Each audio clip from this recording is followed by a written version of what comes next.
Now call to order the Tuesday, September 6th, 2022 regular town council meeting. If you would, please stand and join me in the Pledge of Allegiance. Pledge allegiance to the flag of the United States of America and to the republic for which it stands, one nation, under God, indivisible, with liberty and justice for all.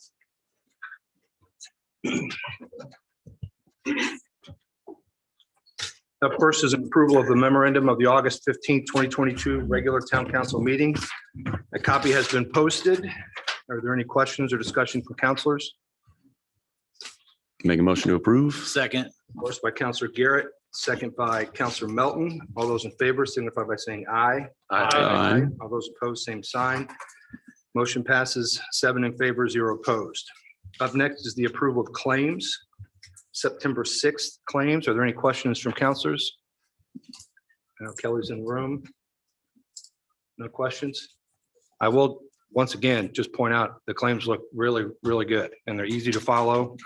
Very descriptive. Yeah, for sure. I'll make a motion to approve claims.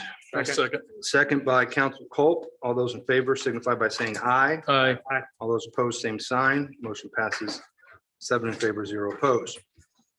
Up next is request to speak on agenda item. Amy, do we have a request to speak? No, we do not. Very good. Up next then would be the mayor and administration update.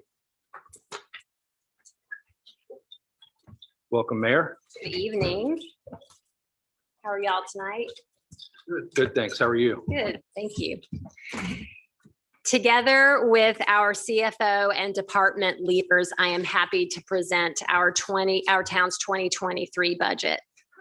This budget represents the needs of each department as well as the expectations of our community.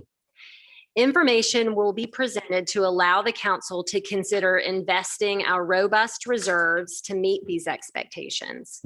The budget will meet or exceed the town's reserve balance policy for operational funds. Zionsville's municipal budget has been flatlined over the past several years. Shortly after I came into office, the COVID-19 pandemic began, and we took a conservative approach to our spending. As a result of this prudent fiscal management, we have grown our DLGF fund balances by over $6.6 million. That is nearly a 30% increase since I took office on January 1st, 2020. Now, with an estimated 9% increase in revenue for 2023, we begin a renewed focus on investing in capital expenditures, community development, and town personnel. For the past 3 years, we have created the building blocks that have culminated in this strong financial position. This proposed budget allows us to maintain our healthy general fund balance and create an operationally sustainable budget with a focus on capital expenditures that we have long saved for. 55% of this overall proposed budget is centered around public safety. The 2023 budget includes an increase of $5 million more for police and fire operations. Because our public safety departments have prioritized investment in training, deployment, and response, we continue to be among the safest communities in the state. The Zionsville Fire Department is distinguished to be certified as an authorized National Association of Emergency Medical Technicians Training Center. Say that 5 times fast. I mean, I had to practice that a couple of times. And the Zionsville Police Department is well underway in obtaining CALIA accreditation, the gold standard for best policies and practices in law enforcement. In our Parks Department, we continue to add recreational program opportunities that draw residents and visitors of all ages to our parks. The remarkable Winterfest event will return, and our park staff will continue to foster relationships with partners such as the Maple Lawn Farmstead and Zionsville Farmers Market. The establishment of a Parks Foundation in 2021 sets our town up for success in preserving and growing a thriving system of parks and programs, especially with the legacy project of the Carpenter Nature Preserve underway. Our next 5-year master plan has launched and will set the stage for identifying the programs and activities, maintenance and operations, funding sources, and long-term planning for Zionsville parks. 2022 was built on the economic development momentum launched in 2020. It's exciting to see the Ray Hall Letterman Lanigan Racing headquarters making great progress along 106th Street. And now Graham Ray Hall Brands is purchasing 2 lots in Creekside for their new corporate headquarters. Stay tuned for more announcements as interest in the remaining lots is very strong. We developed the Zionsville Gateway area plan that sets the stage for a new entryway into our town and provides a blueprint for developers who want to propose development in that area. The ZGA plan is a holistic vision and an asset to us as we begin infrastructure planning and design, laying the groundwork for an improved entryway to our village business district. We anticipate a finalized ready grant agreement in the second quarter of 2023 for $1.9 million that will help fund the infrastructure engineering and design work for this particular project. In the Department of Public Works, we added an in-house engineering team. Because of this internal capacity, we are paving the way, to another large road improvement project on Oak Street. By establishing the Pedestrian Mobility Advisory Committee, or the PMAC, we are working directly with residents and using a measured and researched process for adding crosswalks in the town. DPW will continue to focus on crosswalks and pathways for safety and connectivity throughout town, especially near our schools. This budget includes multiple pathway projects for construction: the north side of Mulberry Street, the south side of Whitestown Road, the west side of County Road 87 East, and the south side of County Road 400 South. We will also begin the Oak Street Pathway Corridor study. Finally, and most importantly, all of this could not be accomplished without town employees. I am presenting a 4% across the board cost of living raise increase for our valued workforce. Personnel services represent a 12.5% increase in the 2023 budget, and this is consistent with income tax growth our community has realized. The 2023 budget will add public safety members to the Zionsville Police Department and Fire Department, and staff to the Departments of Public Works and Community and Economic Development. We are ending 2022 just like we started it, with Zionsville in a strong financial position. Our cash balances and reserves are very healthy. In December, we will have over $57 million in our fund balance, an increase over where we started when I took office in 2020. Given this good news, I look forward to a collaborative dialogue throughout our 2023 budget process. Thank you. Thank you.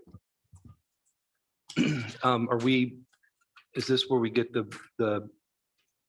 Tim I think that Tim and Becca have them back there. They didn't want to interrupt the mayor was the look I was getting, so. Awesome, thanks. cool? Are we asking questions of the mayor? Is she taking questions today? I am happy to take some questions. Do you want to go ahead and do the budget stuff first? Yeah, I mean, my questions are on the budget stuff. You want me to wait or you want me to go? No, I think if she'll answer questions, you certainly. I mean, the next, so to be clear, the next item up is we would move past this into the council update and then on to old business. So certainly if you have questions, the mayor, regarding this information during the administration update would be the time to do it. So, and I haven't seen anything yet. Here I'm seeing things for the first time. We paid for a sustainability report on new spending. You talk about $5 million in new spending on police and fire. Mayor, where is that sustainability? If you want, just if you don't mind speaking, just so folks online can hear what you're saying. The sustainability report, do you know where that document is? I mean, is all this new spending built into that sustainability report? I think the CFO is the right person to answer your questions. And if we can't answer them tonight during the meeting, then we'll make sure we do that after the next meeting or before the next. Okay, and then you mentioned the Parks Foundation. Do you know how much that's raised so far? You don't know. Joe, do we know if people are able to hear this online? Yeah, Mayor, I'm sorry, the people online, folks online can't hear the dialogue. Is there any way you could come up and just share that? You said this, you The said the Parks Foundation was Foundation like, is not a part of the town. It's a separate organization. It has a separate board of directors. So I don't have any privy information into what their exact. I don't get reports from them with regard to how much money they have. you just said it was the cornerstone of the parks in your presentation. I to us, said but it's a you don't- fabulous thing that we have a Parks Foundation, which it truly is. But it is its own separate entity. It is not a town organization. It is a 501c3. It has its own, or probably not a 501c3, because I think a foundation has to have a B or something else in it. But And- it's not something, I don't sit on that board. So that has nothing to do with the town. It is obviously supporting the town of Zionsville and supporting parks, but we do not sit down and look at their documents or have access to their financial system. It's a separate organization. So you mentioned the park that you've been promoting. My understanding was that the Parks Foundation was going to pay for most of the features in that park, but we don't have any input in that organization, correct? I think I don't know what exactly you're trying to ask. The Parks Foundation is a separate organization. I don't have insight into what their bank accounts look like or any of that kind of thing, but they obviously serve the town of Zionsville parks recreation system. That is why they exist, is to provide grants and other kinds of things. I don't know if you're familiar with other organizations that have like a operational organization and then a foundation associated with it. There are requirements for there to be some sort of, distance between those two organizations, but they obviously are working to support the Zionsville parks. Well, I guess I bring it up because 2 meetings ago, we were asked to approve a bond to pay for the park, but we didn't know if the bond would pay for the park. And in that meeting, we were told the foundation was going to pay for the features the public would benefit on the park. It's just like any other donor, like it's a donor organization, the foundation is. And so we would apply for grants with the state. We would apply for grants with the Zionsville Parks Foundation. We could apply for grants with other organizations. So it's probably best to consider them as a granting organization. So I guess why I keep harping on this is that the presentation given to us was the foundation was going to pay for all these things in the park. You are now saying the town would just ask the foundation for it, but the foundation is there no obligation. I don't to think do that. if I said that was not, I wasn't intending to say that the town is just going. I mean, I'm not exactly sure what you're saying. I don't think that was what I'm not saying tried you to- said that. Okay. I'm saying what was presented to this council 2 meetings ago was a request to buy land. And in that presentation, and stop me if I'm wrong, fellow councilors, was the land will cost us $5 million, but we didn't know that for sure. And the buildings in the land were going to cost $20 million, but that was going to be paid for by the Parks Foundation. But okay. so then I was asking you, I was going to ask you last meeting, but you didn't let me. So I'm asking you now, what is the balance of the Parks Foundation? You're now saying the foundation is a completely separate organization. So I Yes. should then not assume that if we buy this parks land, that any of that money from the Parks Foundation would 100% go to pay for all of the features that have been presented. I would say it's never a good idea to assume. And I think for sure, it sounds like some more discussion with folks from the Parks Foundation would be beneficial for you. Okay. And then sustainability, I guess we'll talk about later. Can you explain, or someone explain the $57 million figure? Because I've heard this figure before, but isn't some of that money already allocated, appropriated? I mean, it's not like we've got $57 million in the checking account we can go spend. Right. It is, some of it is allocated. Obviously payroll comes out of that, but it's a good example to understand how much cash we have. But if the cash is allocated, that doesn't, like, do we have a It's- sense of how much cash is available to spend? Because I think it's very misleading to say we have $57 million in the bank, because a layperson would say, well, they got $57 million in the bank. They can write a check today. With a lot of that money is already allocated for things that we are on the hook for in the future. So do we have a general sense of that $57 million and of the budget that we've got to sort of, or the reserves we've got to maintain? What's that number? Sounds like a great question for our finance team who are coming up next. Did you have anything else for me? Not at this time. Awesome.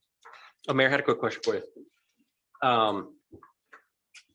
The first, I'm just looking at this. So it looks like the 9.3% that you referenced is the projected 2023 increase over 2022. Is that right? And then you mentioned 55% for public safety. Was that 55% of the total budget or 55% of the increase in the 9 million over last year? I think it's the total budget. Yeah. Okay, so 55. And I'm then- not sure I understood the other option available. So, but it is the total budget. Yeah, no, okay, gotcha. So 55% of the total town budget is public safety. And then are we gonna, I'm just curious because the fire department is getting, a fairly large increase, about $4 million. Are we gonna, it's probably all in here, but It is. is Yep. someone gonna break any of that out or just, Again, this is the That's what- budget. Yeah. okay, Budget workshop. These are the smart folks. okay. awesome. Okay. Awesome. Mayor, when do you want counselor priorities? We haven't had that conversation yet, and I'm just curious when you want to have priorities from the council. We've got your priorities. I think that's a great question, and I don't have a great answer for you at any time. I mean, if you have some things that you hear that sound like priorities for you tonight, and if there's other things that you want to talk about, this is just the starting point. So it's not like we're finished for after tonight. So look forward to hearing if we back it out. Other priorities or things that you don't think that sound like priorities. Thanks. Hey, Kelly, real quick, is there did you make any suggestions in here at all around any ARPA dollar spend? This is, okay. This is different. No, I just want to make sure there were recommendations because at one time we talked about police personnel increases as part of that fund. Maybe it wasn't. I think it probably makes sense just to kind of talk through where we are today. Yeah. Well, I think, again, in an effort to keep the agenda on track, the budget timeline update, this particular type of any dialogue we would have would be at the end. Because there are certainly other items ahead of this. This was just the mayor administration update, and I certainly appreciate you giving us the budget and talking through and answering questions. Reel us in, dude. What's that? Reel me in. So, I mean, if you guys are all right with that, we'll bring you guys back up at the end when we're going through the Perfect. budget information, if that's all right. Sorry to have you come up and Okay. back and forth. Up next would be the town council update. Are there any updates from councilors? Yep. And bear with me, counselors, this is a long journey, but we'll get there. But I kind of want to just throw out some facts just so we're all operating under the same page here. Going back to 2020, so September 2020, the administration came to this council and requested that we sole source award a contract to OpenGov to replace the current financial system. The reasons listed included the old system lacked the capabilities, provided reporting, transparency, all sorts of things a new system would provide, which we agreed to do. And this new system will be our one-stop shop for all things finance. So we approved this. What we didn't realize, and what we're still dealing with, was that the old system was going to be turned off before the new one was going to be implemented, and it was never really successfully implemented. So we asked about that a year later, and we were told that no budget was existed to run a concurrent system, although there was never an ask of this council for that budget. I think we all would have probably supported running those two systems at the same time. Those problems persisted, and this council became increasingly concerned about the state of this financial system, the lack of visibility or reporting. I think we've become further alarmed by actions that the mayor started taking about spending, especially around money that was not budgeted or appropriated, to the point that we engaged the State Board of Accounts to provide a complete audit just with 2020 so far. That audit is out. I encourage everyone to read it. There's a lot in there. I'm going to give a brief overview of some of that stuff, but it includes spending $205,000 that was not budgeted or appropriated for renovations of this town hall, which then emptied the town hall improvement fund. Spending an additional $75,000 from the motor vehicle highway fund on the same project, including a new office that the mayor got with funds that are restricted to highway dollars. That can impact our future ability to get money from the state. Lack of internal controls for cash investments, disbursements, financial close and reporting, overdrawn cash balance of payroll fund by over $750,000, incorrect bank reconciliations over $1 million, errors and claims, including duplications, dollar amounts listed incorrectly, claims paid that had not been approved by this town council. 12 of 13 payroll claims were not approved. Moving money within funds without approval, including MBH and CCD funds, payment of credit card activity before that being approved, incorrect usage of credit cards on non-approved transactions, gift cards, legal fees, violating our own internal policy as well as state policy, failure in filing reports, including annual reports, bank statements, reconciliations, checklists, meeting minutes, vendor history reports. There's a lot more there. In the official response to the State Board of Accounts, the administration blamed our current vendor, OpenGov, as well as this town council for approving OpenGov, as well as approving expenses that we were told we had to approve, otherwise there'd be lawsuits. It was disappointing to me that there was no responsibility taken for any of this stuff. Now we seem to be going through an RFP for a new financial system. I still don't know what's wrong with the old one, except that it doesn't work. I'm not sure how we're supposed to trust the administration to implement a new system when we haven't been able to implement the old system. I feel the mayor owes this council and this community how all of these issues in the State Board of Accounts are getting addressed. I'd also like to know how we're going to implement this new system. Are we shutting down the old system before the new system is up again? How long will we continue to be without reporting, especially during the budgeting process that we just talked about?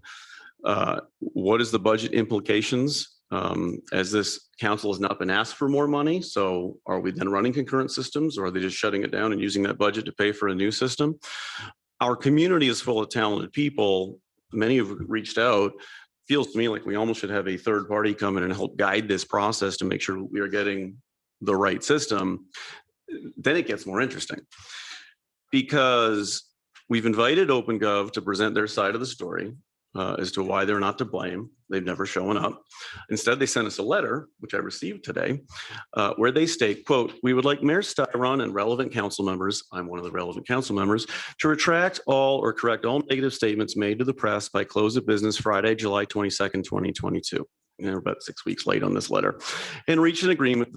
One, the town will refrain from any further contact with the media about OpenGov, and two, terminate the agreement. We are attaching a mutual termination agreement to this letter for the town's review and signature. If these steps are not taken, we will engage the same publications to share our perspective and the data we have to support our perspective." So that's great. Apparently they have data to support the perspective. They won't come to our meeting though to share this data or talk about it publicly. I haven't seen the news stories where they're trying to educate the public about this as well. One of the quotes they listed in this letter was a statement I made on 7/15/2022, where it said, Town Council member Josh Garrett said OpenGov functioned, but it just didn't function very well. So are they telling me this is functioning as designed by me wanting to retract that statement? Because it doesn't seem like it's functioning very well. Also, why are we signing a mutual termination agreement? The mayor spent over $200,000 suing this town council for the right to demote an employee. Her administration picks a financial system that never seems to work. Even reports we did get took a tremendous amount of manual effort from the financial team, but we're just letting this one go. Why will we do that if the mayor is blaming them for all the difficulties without accepting responsibility? OpenGov has never worked, ever.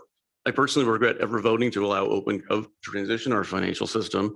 If they want to come to a meeting, provide evidence to the contrary, the invitation is there. But as long as they're hiding behind lawyers, I will continue to voice my frustration on this subject, because all we really want is just timely, accurate reporting. That's it. It's pretty easy. So the only other thing I want to talk about really quick, and then I'll move on with the meeting, is about our employees. I realize I talk about the mayor here a lot because I have a lot of frustration with the mayor. But the one thing I think we agree on is that our employees are rock stars. I've never had a complaint about a town employee. I've never had a concern that they aren't going to show up and do their job.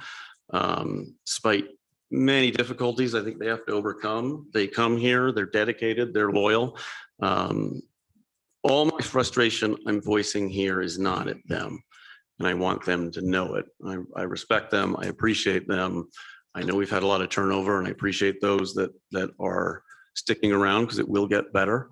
And the mayor mentioned a 4% raise, and quite frankly, I'm not sure that's enough. So we'll talk through that during the budget process, but thank you, employees, for what you do. That's it for my rant today.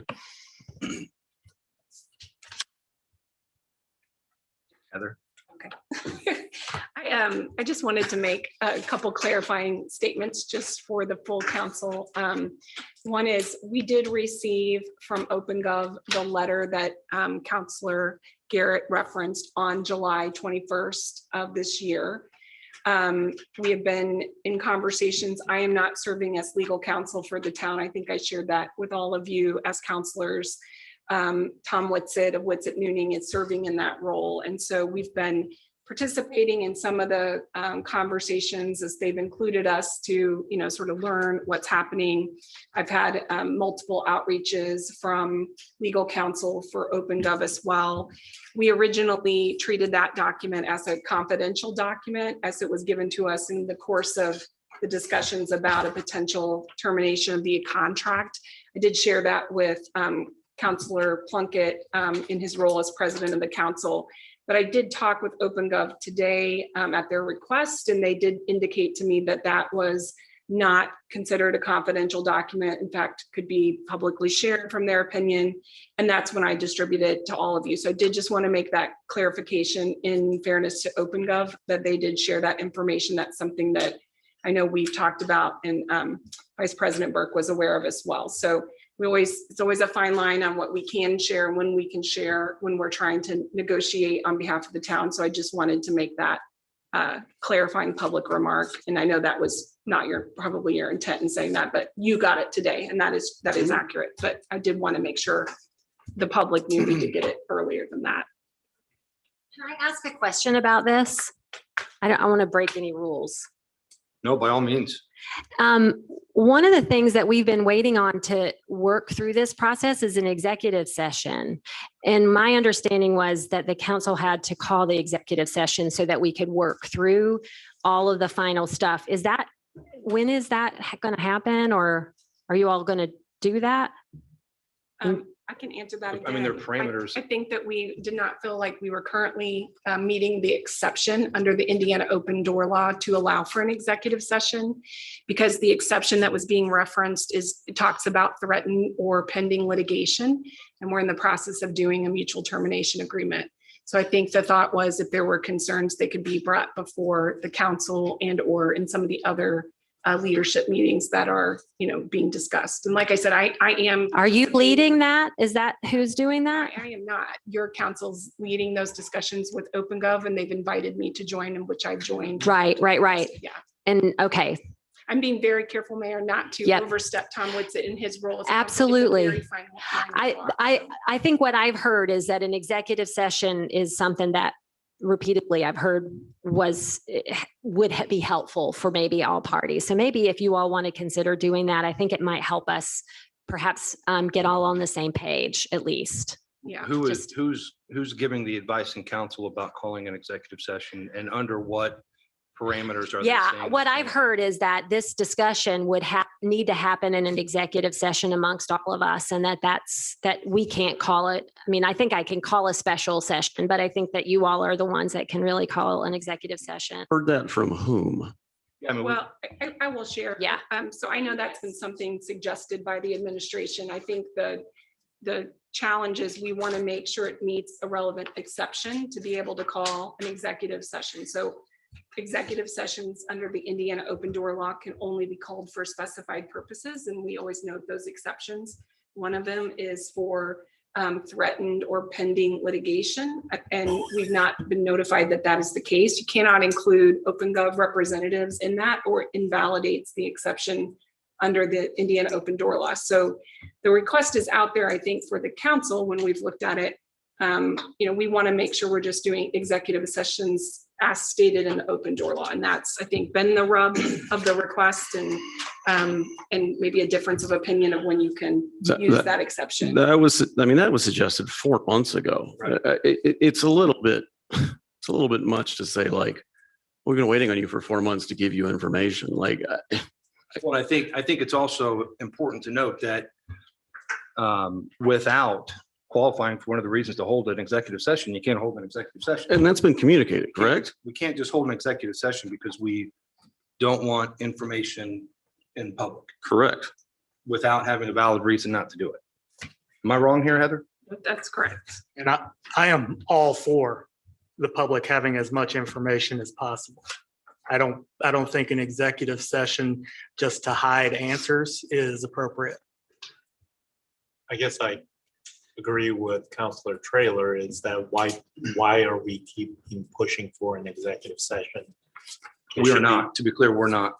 This should be discussed publicly. Right. Yeah, I mean, I guess for the public, I'll continue to lean on our legal counsel to let us know whether we can or cannot hold these sessions and until we're given a valid reason to do so. Yeah. Can we talk about it? I mean, Mayor's here, we're here. Why don't, Well- let's talk about it. So I will give you the example of, or the actual exception that I was reviewing.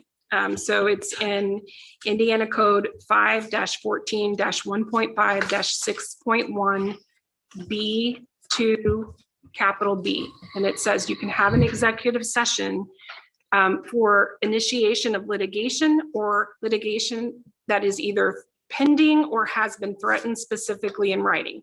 As used in this clause, litigation includes any judicial action or administrative law proceeding under federal or state law. So, that's what we have initially discussed as, the ability to take the information, and we don't have that circumstance yet. We may have it, but we don't have it yet. I mean, Heather, the letter that I read that OpenGov said was public, which is why I referenced it in the letter, in my comments, was we are getting ready to sign a mutual release. I'm assuming a mutual release is you're not going to sue us. We're not going to sue you. We'll all go our merry way and they keep their money. So I don't see how there's any litigation pending. To Counselor Choi and Counselor Trailer's point, let's just talk about it. I mean, what went wrong? What went right? We've spent hundreds of thousands of dollars on this. I was gray when we started and I'm grayer when we're finished. I mean, I don't understand why this needs to be a big secret. Transparency, I thought that was the word we were all running on. I mean, let's get this out in the open. That's only for good news. Oh. Yeah. I guess the mayor doesn't want to talk about it. It's not coming up. So we'll continue to wait. Yeah, so that's for the council. That's why I've given that advice that I don't think we can use the executive session exception, not to be difficult, but because I don't think we can use the executive session exception. Has that advice been given to the administration? I've talked with their counsel about it, yes. It's been. I'm surprised then that we keep being told that we're waiting on an executive session to be scheduled by this council, when this council continually tells the mayor's council that we don't feel an executive session is appropriate. So I'm just stuck in a circle here. Next meeting, we'll probably talk about the same thing. Well, again, I think to be clear, this is not, we don't feel like, I mean, there are clear parameters where you can and can't call these meetings. Right. And this does not qualify for one. There So- are a number of like advisory opinions that the public access counselor gives where there's different fact patterns that you could pull information on to support an argument on the other side. However, in looking, at the law in total, I mean, the whole premise of the open door law is you should be as transparent as possible unless you can't. And here's the exceptions for when you can't. And so, in that spirit, that's, we always take a strict sort of review as the public should have more information, not less. And that's the reason why we've taken that opinion. So. Maybe we should put it on the next agenda. Maybe.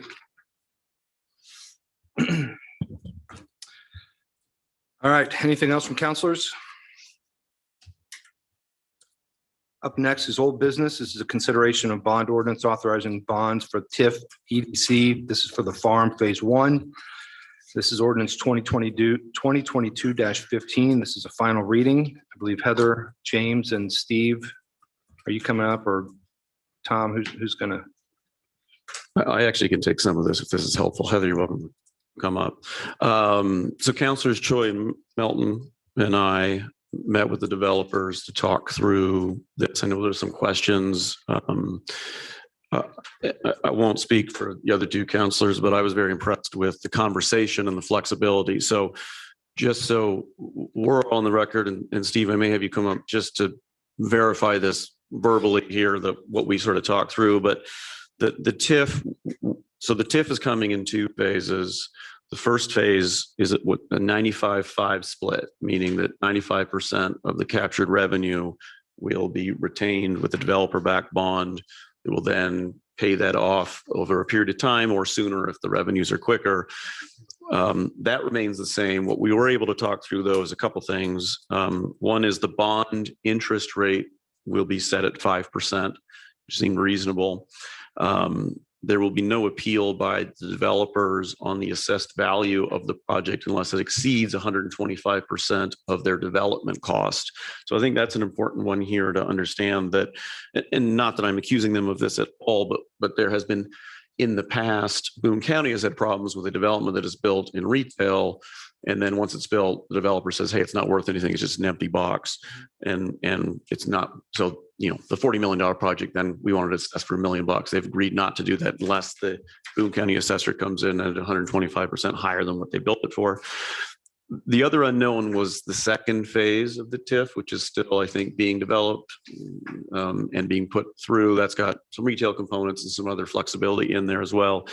They have agreed to max that at 50% of an ask for the TIF, unless there is something else that we or they or all of us agree is important for the communities, whether it's a roundabout, maybe it's a cool new restaurant that maybe needs something.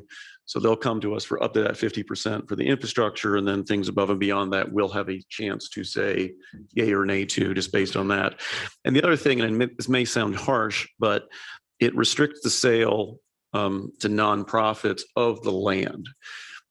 We love our nonprofits. We like having them here, but when they own the land, it takes it off the tax roll. So unless there's an agreement with that nonprofit, sort of a tax and payment in lieu of, it won't be sold to a nonprofit, but certainly if there's an office component, that nonprofit can come there, no problem. We just want to keep it in private hands to continue to develop the, or to send out the tax revenue. Steve, does that all jive with what the three of us talked about? Yes, for the record, my name is Steve Pittman. I'm with Pittman Partners and Pittman Investors, reside at 370 Standard Court, Carmel, Indiana. And Mr. Garrett, that is totally accurate. Perfect. So I have a quick question about that. Yeah, go for it. Is this nonprofit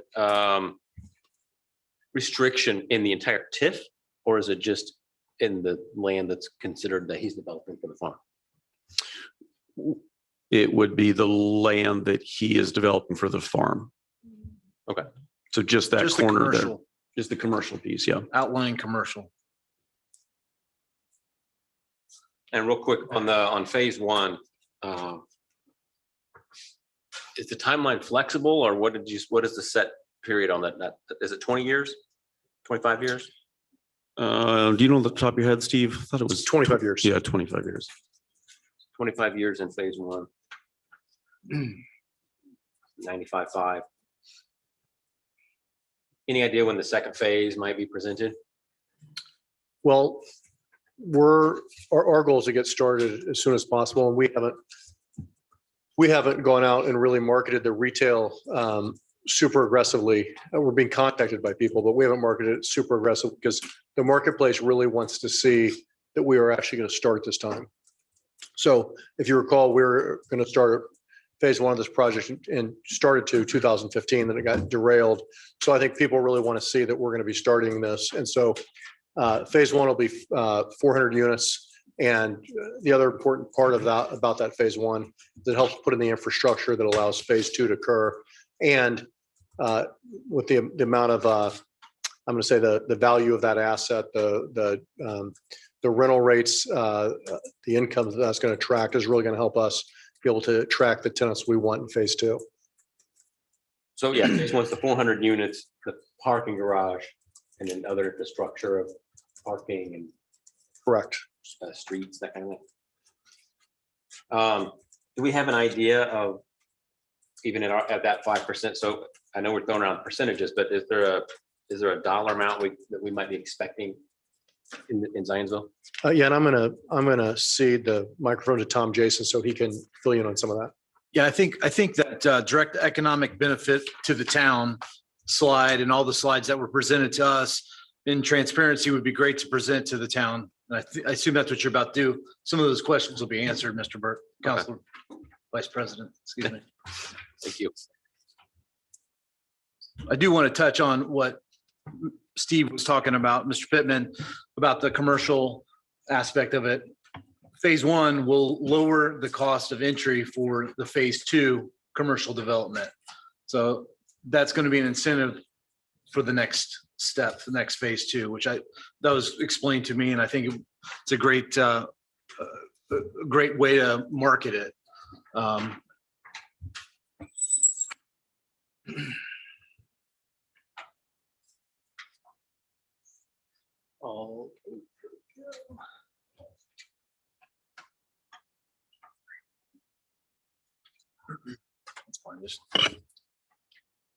That's an aggressive plan, Steve. You have some real high-rise buildings in there.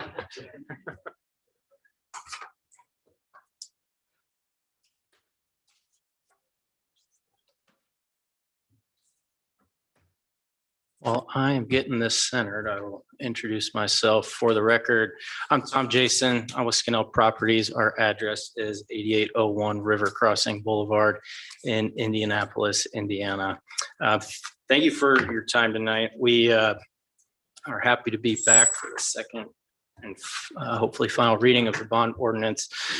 This table that you see on the screen is economic development projections that we are asked to put together. And we presented this at the subcommittee meeting, and we had also provided this data through a letter that we sent to the town on August 18th. And if anyone needs a copy of that, we're happy to distribute that again.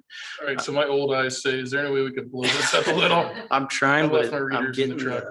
the split screen. I'm sure the numbers are beautiful. There we go. All right, thank you. So we've split our projection into three categories, really. The one-time fees, the recurring direct revenues, and then I've shown it by call it project period. So starting from the top down, the one-time fees that we project for phase one are $692,000, and those are largely due and payable prior to issuance of a building permit. And we are still anticipating starting construction before year end. So a large portion of those fees would be realized by the town before year end if we're able to maintain our timeline. Phase two is still in flux, but based on Steve's most current programming, we project that those one-time fees to be $613,000. The next section here is property taxes and other direct revenues that would be recurring annually using the $59.5 million incremental AV, which is based off Crow projections on data that we provided them previously. There's three buckets that would flow to the town in various ways: the base tax, the increment to the RDC, and then the current referendum, which is not applicable to TIF. Those totals $285,000 almost, and would be realized once the project is complete and fully reassessed. We also projected the local income tax and the food and bev. And so the total annual collections that we project are $395,000. This last section down here, just illustrating the timeline of when these revenues would be received. Years 0 through 3, the construction period, just being the impact fees. Years 4 through 25, once the project again is complete and reassessed, and then once the TIF expires in year 26 and beyond, projecting almost $1.2 million collected by the town. And that's not factoring in any growth rate. And so I know it's a lot of information, ran through it quickly, but I'm happy to answer any questions on that. And again, can redistribute that letter from earlier this month or last month. I should probably know this, but why is 0 to 3, $691,000, and then years 4 to 25 goes down to almost $400,000, and then it jumps up to well over $1 million after it expires? In years 0 through 3, I'm just showing the impact fees in an effort to stay out of partial assessments and the lease up period. I'm just showing what's our impact fee, and Okay. then only showing revenue starting once fully complete and reassessed in year 4. Okay, thank you.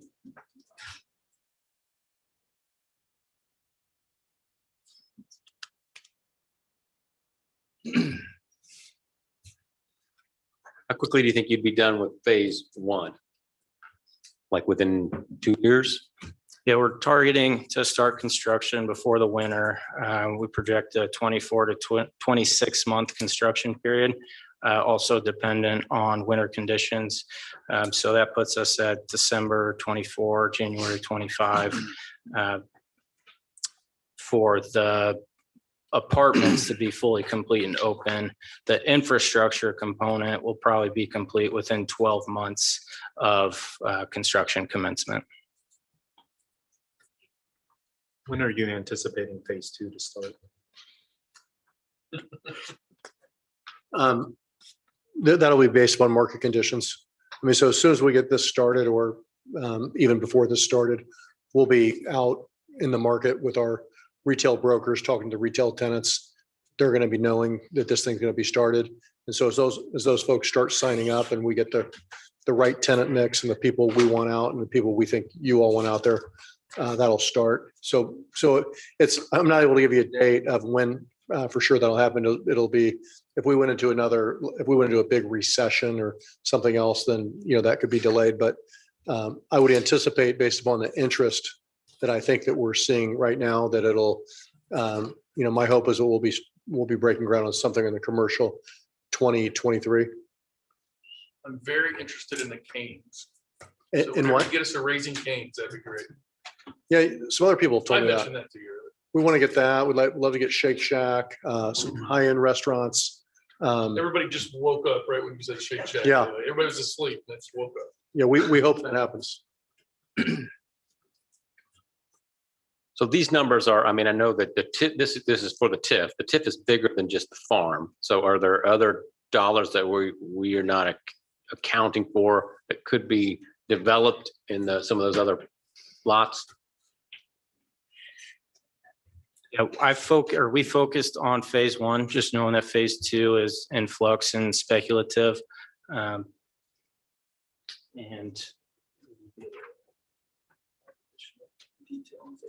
Well, so I think a couple things to focus on here. So on phase 1, the increment to the town's $395,000. Currently, the town's getting a little over $600.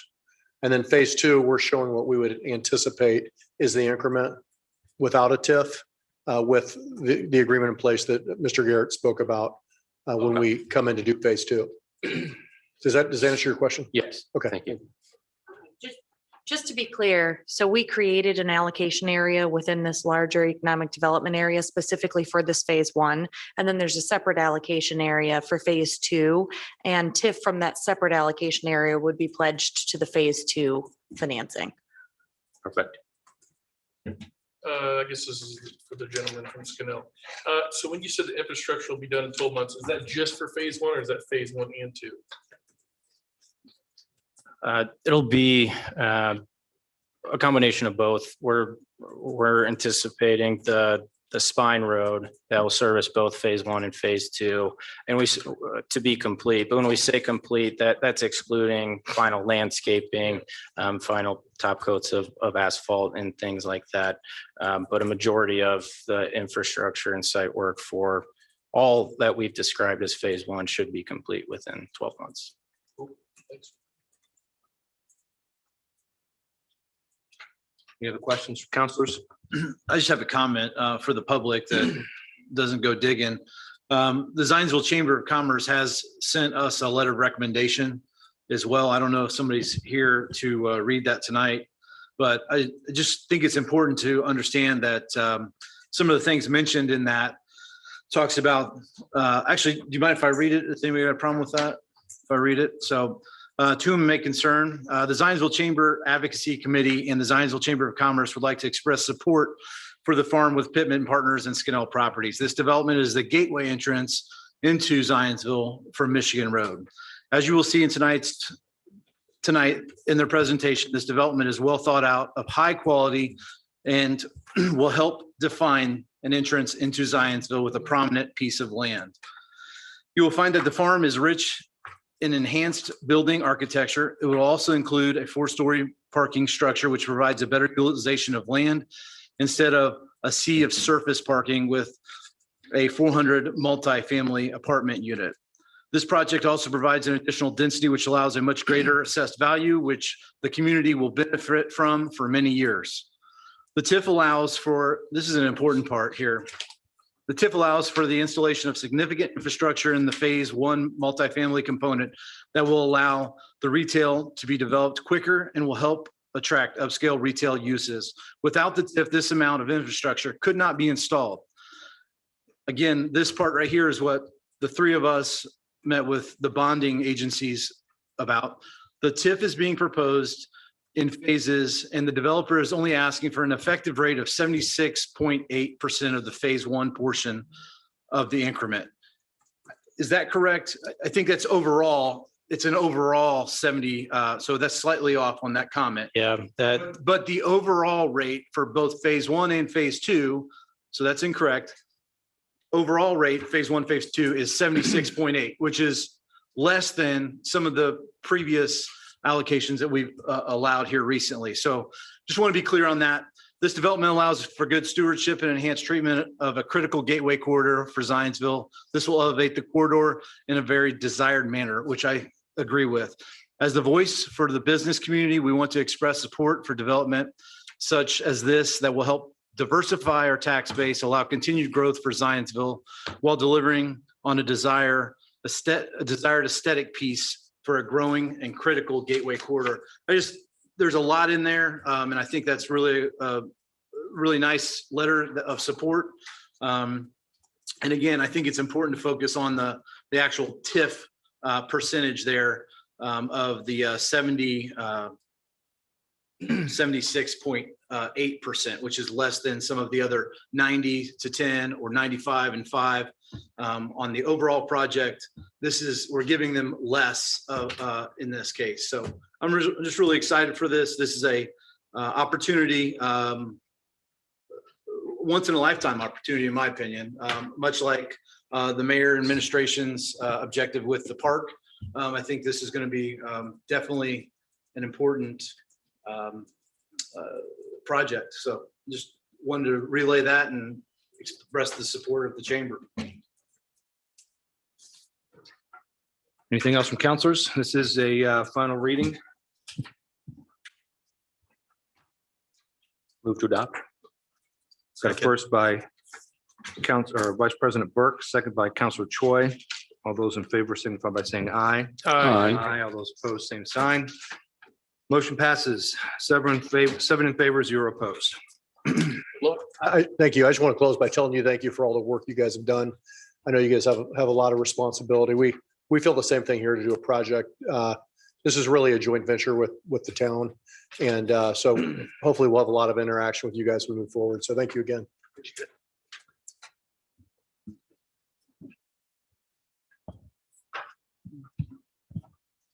Up next is new business consideration of a confirmatory resolution for Prologis. This is resolution 2022-14. And I'm assuming you're pinch hitting for Matt. I am, yep. I'll do my best here. Kyle Russateritz, partner at Denton's Bingham Greenbaum, standing in for my partner Matt Price for the Prologis confirmatory resolution. As you know, it's a joint venture with Browning as well. I'm at 10 West Market Street, Indianapolis, 46204. Appreciate your time. This was before you for a declaratory resolution just a month ago, adopted unanimously that evening. This is a project amendment really to add 40 new acres to the economic revitalization area, which would allow the project to expand from approximately a $47 million project to a nearly $94 million project, and allow for the construction of 2 additional buildings. Proposed tonight in the confirmatory resolution is to confirm that ERA area, to add the additional acreage, as well as approve a 10-year property tax deduction on real property taxes attributable to the project. This has been, this public hearing has been properly noticed in Lebanon Reporter, and the taxing units have been notified of that. The original approved resolution in 2020 was for a significantly smaller project, just a 1.1 million square foot, 40, like as I said, 47 million. So going to add another million or so square feet, and essentially double the investment. Happy to answer any questions, but certainly been lively discussion tonight. Want to conserve your time. In front of you, confirmatory resolution and SB1 to approve the proposed abatement. Thanks for your time. Kyle, just to be clear, this is not changing the percentages. This is just like we did last time. Because the project is bigger, we're just simply acknowledging that the project is bigger, not changing anything associated with the abatement. It's all the same numbers. It's just a bigger project. Yes, yes, sir. That it's exactly the same. Allows for an expansion of real estate and additional investment. That's the number that's changing there. Yep. And Kyle's my understanding that you all have also made the time to visit with some of the folks who would be your neighbors about some of this, and everyone seemed to be more smooth than maybe they were a couple months ago. Yeah, that's my understanding as well. Apologies, Vice President. I personally haven't been part of those conversations, but so sort of learning those that those have been positive conversations to date. There any other questions from councilors? I mean, I just appreciate the additional investment. I think it's great. Yeah, I will point out this is a public hearing. I approve publication and notice of the public hearing. At this point, I will open the public hearing. Are there any members from the public who would like to comment? Now's your chance. Have none, I'll close the public hearing. Any other questions or concerns from councilors? I'll make a motion to approve. Second. First by Councilor Garrett, second by Councilor Culp. All those in favor signify by saying aye. Aye. All those opposed, same sign. Motion passes 7 in favor, 0 opposed. Thanks so much, Kyle. Thank you. Up next on new business is Like to Be Heard presentation with Aaron Williams.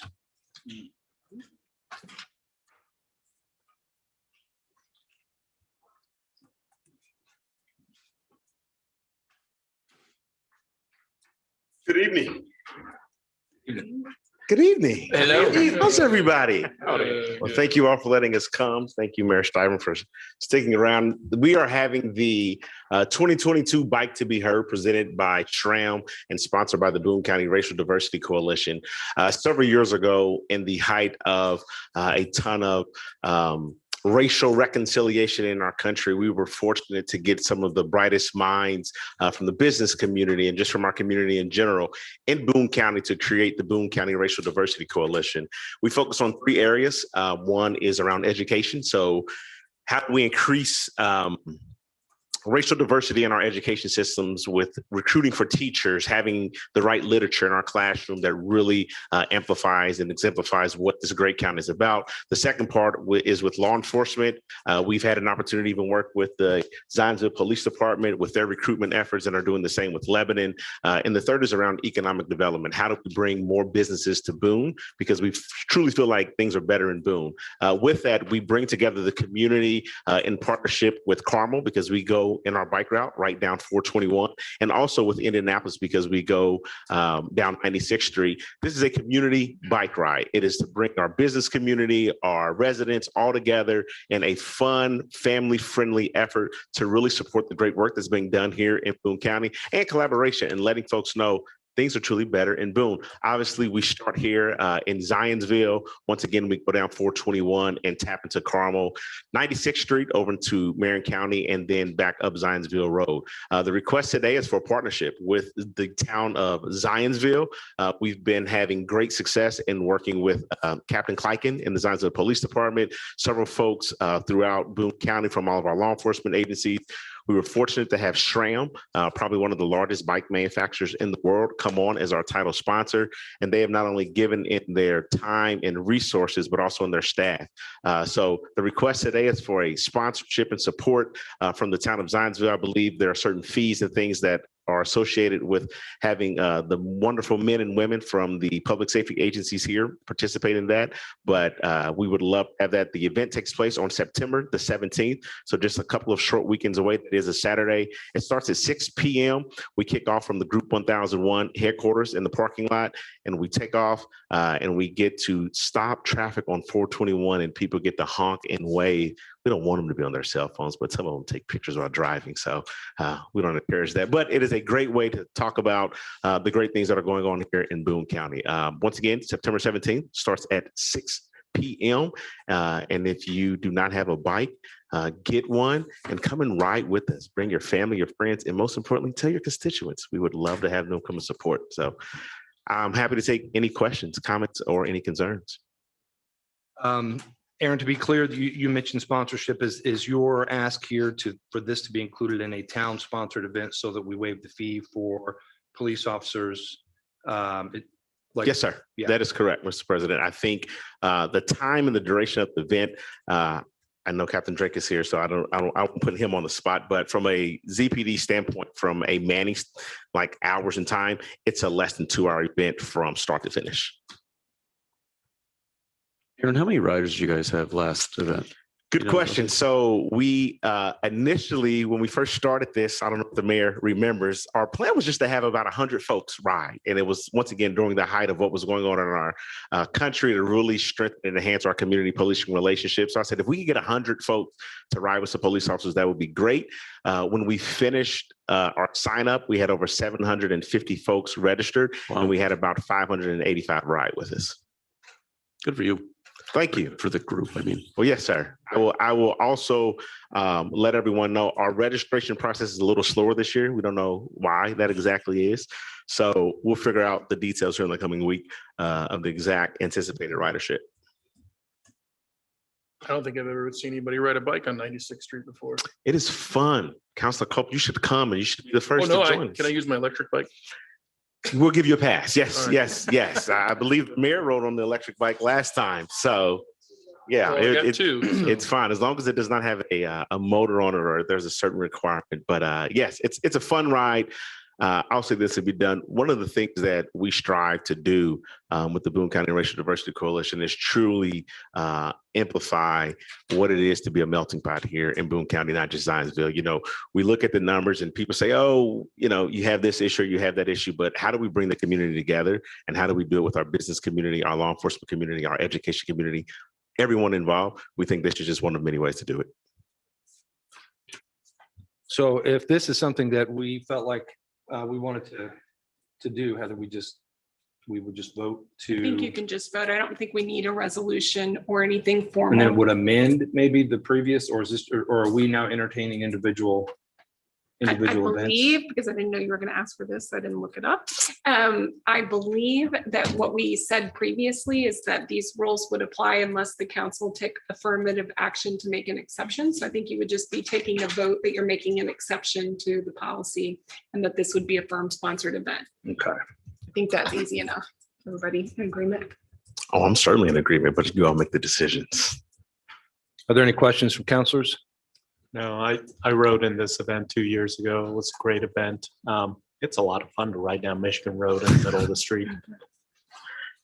now that he's spoken, I would be remiss if I didn't acknowledge it. Councilor Choi is a member of our board of directors and has been a great supporter in our cause and our efforts. So excited to see him ride down Michigan Road one more time. Heather, this is a ridiculous ask, but does he have to recuse himself Yes. because of that? I wanted to Ready make say that. Yes, Yes, yes, I wanted. me too. I actually You're kind like of wanted to say that without asking him. Like, you need to recuse yourself. Yes, Yes. this is all very good, but yes, please recuse yourself. Okay. Okay, well, would someone other than Counselor Choi like to make a motion? I'd make a motion to entertain an exception to the fees for this particular event. Is that crafted well enough, Heather? Yes, you making a motion to provide an exception. Yes. Yes. Second. First by Vice President Burke, second by Counselor Garrett. All those in favor signify by saying aye. Aye. All those opposed, same sign. Motion passes 6 in favor, 0 opposed. Thank you all. so I much. appreciate it. Good luck with the event. Thank you. Up next is a consideration of an additional appropriation resolution. This is for an account specialist position. This is resolution 2022-15. This is also a public hearing. And Kelly, I believe you're going to present on this.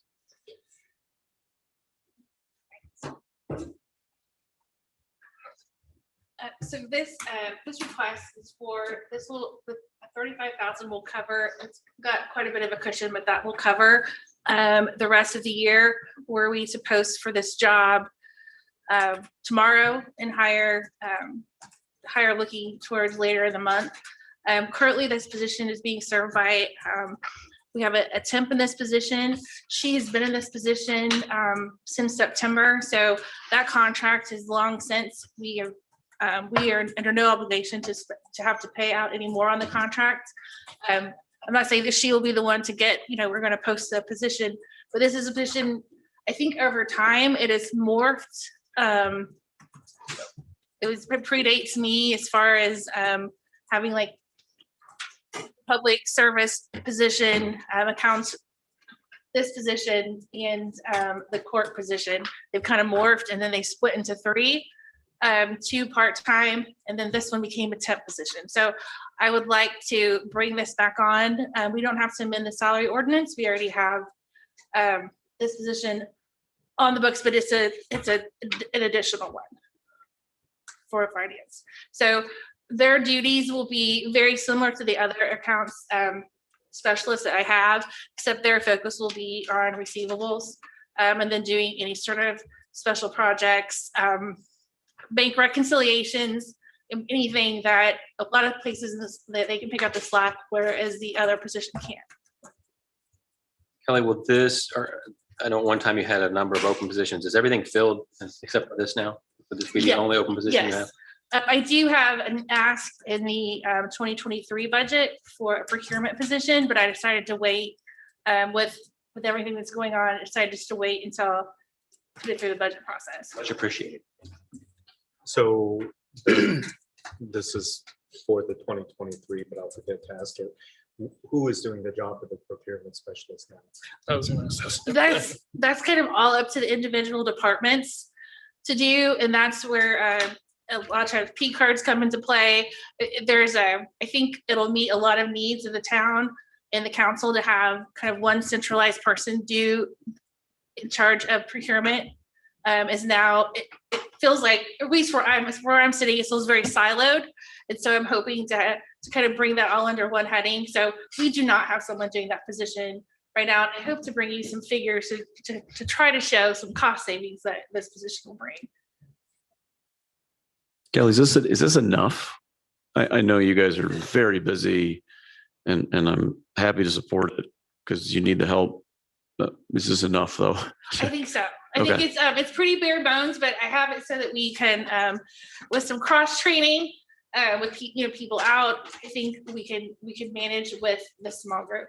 Also, as we look towards another financial software, knock on wood, that should make everybody's job a little bit easier. Do you still need temporary help until that happens? I know that President Plunkett has in the past said, like, we want to provide the help, and I mean that. I don't want you, the staff, getting burned out. No, so this position is already exists, but as a temp position. So I'm just trying to create it as a full-time position. So what they do now, they will continue to do, or whoever applies and gets the job will continue to do. That's what I was gonna ask, was the temp that's currently doing that going to apply? She is going to apply, and we would be happy to have her come on board. But I think she's been doing it as a temp since September of 2021. So you feel by shifting this from a temp to full-time, you're not really adding hours, if you will. You feel your department today, temp or full-time, is sufficient to get what you need to get done? Yes. Correct. Okay. Yes. That's just what I was trying to get. Yeah, figure. yeah. So we hired for the accounting specialist position that's already on the books. You say we hired somebody for that later this summer, and she's been phenomenal. So as long as you have like good people in place, you don't have to keep adding more and more staff. How many hours is the part-time person working right now? Well, the temp works full time. Okay. But we have also under the finance heading is the court administrator position and public service administrator position that we'll get to in the budget. I think we can find some cost savings there as well.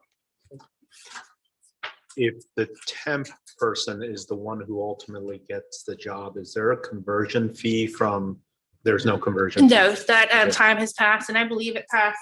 Joe told me a few months ago. So we are well past that time. Are we paying more now to that temp agency than what the position's gonna pay? It's actually about a wash. Okay. So I figured in about $5,000 a month. That's on the high range of the pay scale plus the high range of benefits. And that's what we pay the temp. Okay, thank you. As I mentioned, this is a public hearing. I approve publication and notice of public hearing. At this point, I will open the public hearing. If there's any members from the public who would like to comment. I've heard none. I will close the public hearing. Are there any other questions for Kelly? Motion to approve. Got a First by Counselor Trailer, second by Counselor Melton. All those in favor signify by saying aye. Aye. Those opposed, same sign. Motion passes 7 favor, 0 opposed. Thank you very much. Up next, Thank you. well, she's not going anywhere. I still want to say thank you. Up next is a consideration of resolution establishing a policy for electronic funds transfer for the town of Zionsville. This is resolution 2022-16. Kelly? So one of the things that came out of the audit was some of the places we were deficient as far as policies that we have in place. So we're trying to tackle those as we go along, but one of the easiest ones to tackle was the CFT policy. I'm trying to encourage our vendors to have more of them on the system, and so we don't have to keep sending out just such a laborious process to send out manual checks. Plus, there's just so much room for error, so much room for fraud. So I'm trying to get more and more of our vendors to be paid this way, but we just did not have a policy in place. So Amy Nooning had drafted a policy a couple of years ago. I'm not sure what had happened. So we just were hoping to get this passed so that we can pay our vendors this way and be in compliance. So how many vendors are still wanting an old paycheck? The majority of them. And that's mainly due to just the lack of staff and being able to kind of push that. I'm hoping now we can start to push more people be paid this way, because we want to look at positive pay so that we can, that's just another step in the process so that we can ensure that fraud isn't happening. And that's not something we can do with the checks. Well, it's gotta be more than just fraud. I mean, it's gotta be extra time. It's extra time. We have to buy, not now, but if we do move to another vendor, there's a great chance that we have to buy special ink. We have to buy special checks. I mean, it's just, then you have to print them all off. Why And don't you we hope that why don't we just start like charging a processing fee? we could, I'm That's worked for me in hoping. the past. They'll go quick when you do that. I'm happy to look at anything like that.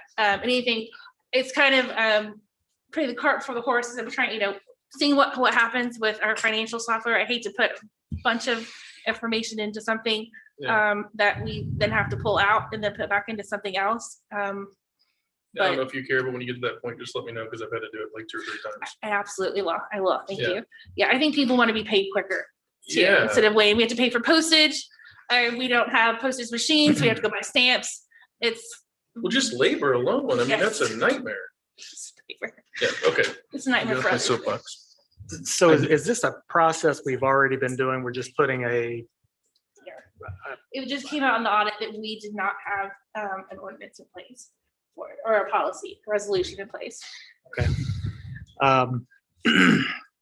kind of an odd ask of you, but what's the downside, if any, to doing this? I guess the reason and it's not a reflection on you at all, but just I've grown a little bit more skeptical over the last few years. And we had a great presentation a couple of years ago about how wonderful it'd be to have P cards. And that really backfired on us. So I just want to make sure we don't have the same thing happen. No, so I've even put in the ordinance, I put some I just added in there language that doesn't supersede the claims process at all. This everything still has to be approved by the town council. It's just when we go back to the office the following day, it's a matter of, do we write them a check or do we do it electronically? But Kelly, if I'm looking at the 2023 budget quest, there's $25,000 in bank fees, but there's zero for 2022. Is this related at all? that was, from my understanding, that was an error. That should have been. Got Should have it. been in 2022. And then I sort of echo Counselor Traylor's comments, not a reflection on you, but I am a little shell shocked. Can you talk through the protections in place related to EFT with so much phishing scams and cyber scams and things like that? Because, you write a check, pretty easy to void when you discover it 2 hours later. You wire up funds, they're gone. I'm okay with this, but I want to make sure that policy exists, that control exists to make sure. I mean, I got an email today from the mayor asking me to go buy her iTunes cards. Didn't buy it for you, Mayor, I'm sorry. But those things come all the time. Yeah, I figured it.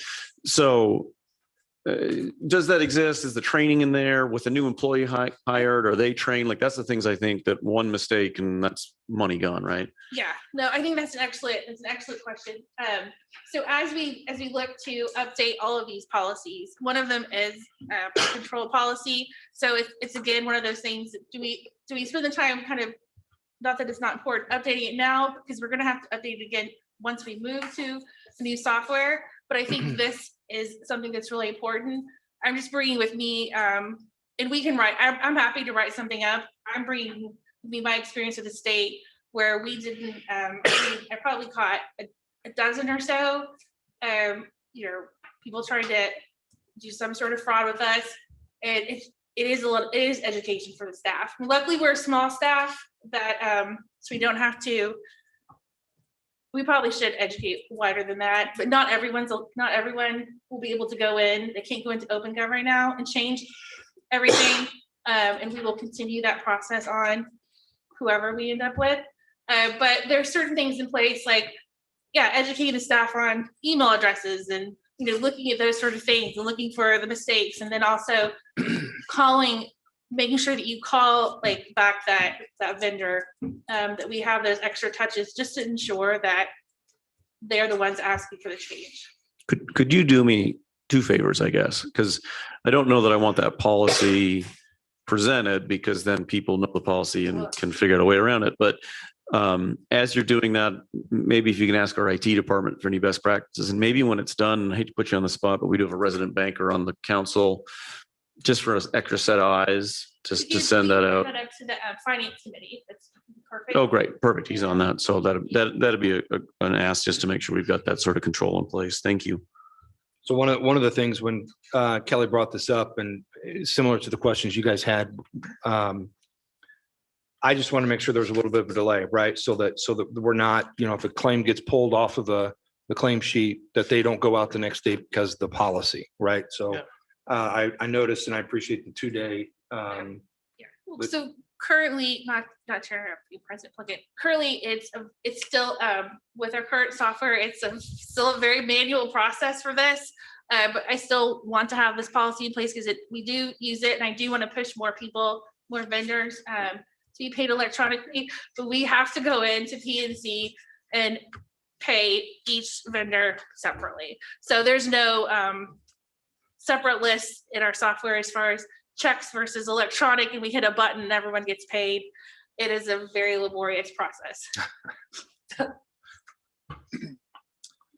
Fair enough. Are there any protections if you did send, or say an employee sent the money to the wrong organization? Is there any recourse that PNC, is that what you said, to grab that money back? I mean, I'm unfamiliar with that. I try to, I don't know if maybe you can help me, Brian, or is there something in there? This is just the policy, but you're actually talking about the relationship with the bank. Is there some kind of structure that the bank offers us in that case? I cannot answer that right now, but I am happy to look into that. I mean, that's a great question. They do offer some protections ahead of time as far as the positive pay, where they will get ahead of time, and ahead of time meaning after you've approved it, they will get what is supposed to be paid, and then match it up with what they actually get. So that's a great service they provide, but it doesn't mean that human error, we still could make a mistake. So I will be happy to find out. I'd be inclined not to vote on this until we have information regarding that. That's my opinion of this. Is that a motion? Motion to deny? You want to? Is that what you're asking? Want to table it? You want to? I'm sorry. Want to Table. continue Motion it? to table. That's fine. Before the motion, Craig, what's the impact to you if this was continued for 2 weeks? Is it substantial? Is it? No, to flip? I'll just make sure that everything that was approved tonight, that we pay it all via check. Especially since you are tabling it. So this could, if this were passed, this would go in effect immediately. You could pay people electronically tomorrow or Yeah. in 2 And, days. yeah, and we have been, which is what was found in the audit, that this wasn't in place. So if you were to table it tonight, I would go ahead and pay everybody by check tomorrow, or this week, and then we can be 2 weeks.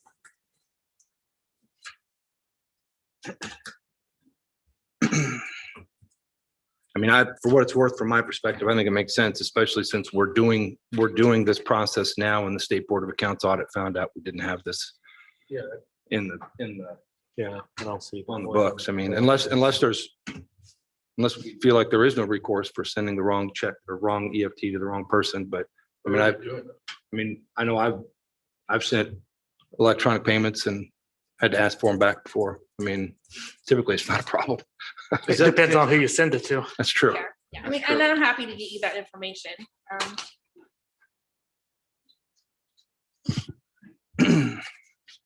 I'm gonna let you guys handle that, and then if you guys are interested in moving this forward, I'm gonna let you guys handle that. I'll make a motion to approve. Second, first by Counselor Garrett, second by Plunkett. All those in favor signify by Can we saying. hold on? Just procedurally, we'll have to have Counselor Melton withdraw his motion to continue first. Withdraw my motion. I withdraw my motion. Thank you, sir. And now you may have. I'll make a motion to Sorry be approve. Technical. Thanks, Heather. Second that, first by Counselor Garrett, second by Counselor Plunkett. All those in favor signify by saying aye. Aye. All those opposed, same sign. Nay. Motion passes 6 in favor, 1 opposed. Thanks so much.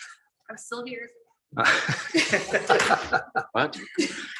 Up next is the administration budget timeline update. I know we've gone back and forth on the timeline and making sure we get everything done. So certainly appreciate your guys' presentation.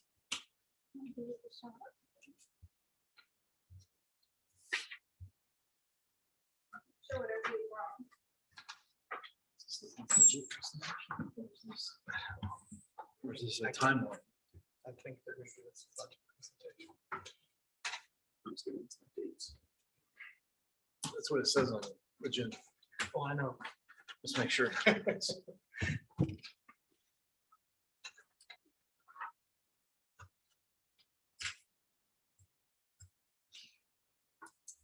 Okay.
I can't see.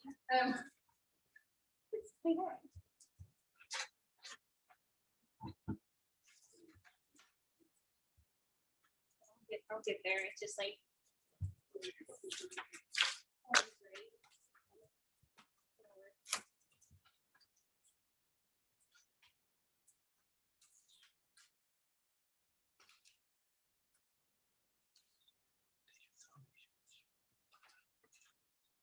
Thank you.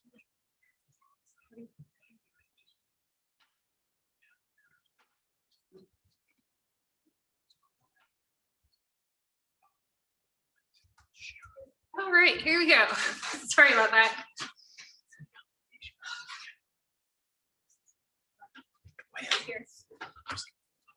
All right, so tonight we've given you the proposed 2023 budget. As a resident in Zionsville myself, I'm super excited about this budget. So I'm glad to finally be able to, glad that we're finally be able to give it to you so I can talk about it. Our budget schedule, and I can send this out to you all as well. This is what was kind of the collaboration between council and administration. We, instead of doing the, I believe it was the 18th council meeting as a budget workshop, we're doing it as a separate workshop on the evening of the 22nd. Everything else, and then we still have time. There'll still be some time cushioned in there in case we were to go past November 1st. We're going back, and we have a lot of reserves, so we're using the reserves to try to, we want to make sure that we fund some things that we've saved for, that we've been planning for.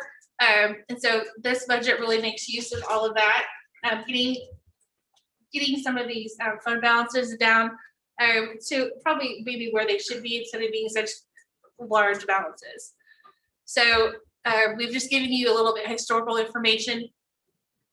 Here's, you can read all that yourself, but end of 2015 balance, and then it's showing like where we are end of July 2022, and the end of the year 2019. And so we are very healthy with our balances. Sorry, we are back to certainly pre-COVID amounts.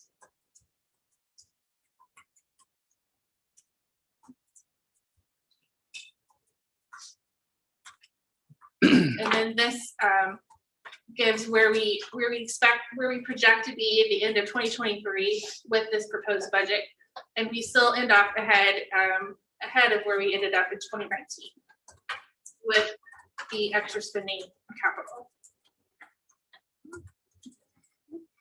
So some of the highlights for this budget, we did include 5 police, 3 for fire, 3 for planning, 2 for finance, 1 that you approved tonight, and then the one, the procurement position that I talked a little bit about. Public works they have not had any additional staff in years ever. So we, with the projects that we're hoping to fund, we put 3 staff members in there. Something else that came out in the audit was the no certified share distribution to MVH. So that will need to remain in the general fund. This is as Counselor Garrett mentioned earlier, a 4% salary increase for staff. Our revenue is growing, and I've sent those numbers, and I believe that we have all of that information here for you. We're still waiting for that NAV to be still not out there. And then we do hope to increase the capital outlays over 5.9 million. So here is our major revenue sources for the 2 years. And again, happy to get you any more detailed information for anything that you would like. We are very helpful. Sorry, I just have one quick question. Why the decrease in the MVH? I mean, and it also sticks out that, you know, I think I've asked you about things like this before. Round numbers stick out to me. So I'm just curious why the decrease in MVH. Those are based on the estimates provided. We still don't have final determination from the state on how those calculations will be. Okay. Sorry.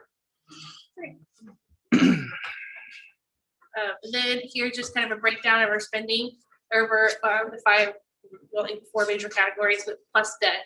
So we are increasing personal services by a large part of that is the additional staff. Supply stayed relatively the same, services and charges, and so the big outlay is in capital. And then our total spending by department over this year versus what we are hoping for next year. I mean, it's all pretty self-explanatory there. I'm trying to think of anything that really sticks out. We are doing some things as far as like the direct assistance. I'm trying to spread that work around so we can have a little cost savings there, but still be able to provide that assistance to the town. Some areas like planning, I mean, their increase in spending, I think it shows with their increase in revenue. I mean, they are drowning. But for the most part, a lot of our departments stayed pretty much the same. Kelly, Yes. can you go back one slide, please? Under capital outlays, can we get some kind of document that breaks out the capital outlays? Because, you know, it's hard to search through each department and figure out what the capital outlays are going to be and total it up. Yes. I'm assuming, Kelly, this is, let me back up. My understanding of this presentation and proposal this evening is very high level. And we've got between now and the 22nd to get more detailed information from you guys if we want it. And at the 22nd, there will be a very in-depth, open dialogue about, you know, for example, if I say, you know, gosh, last year the fire department wanted 7 firefighters and now we're at 3 this year. If I said it's a priority and we agree it's a priority and we try to find them at that meeting, correct? Like that's how this process is going to go? That's my understanding. Yes. Okay.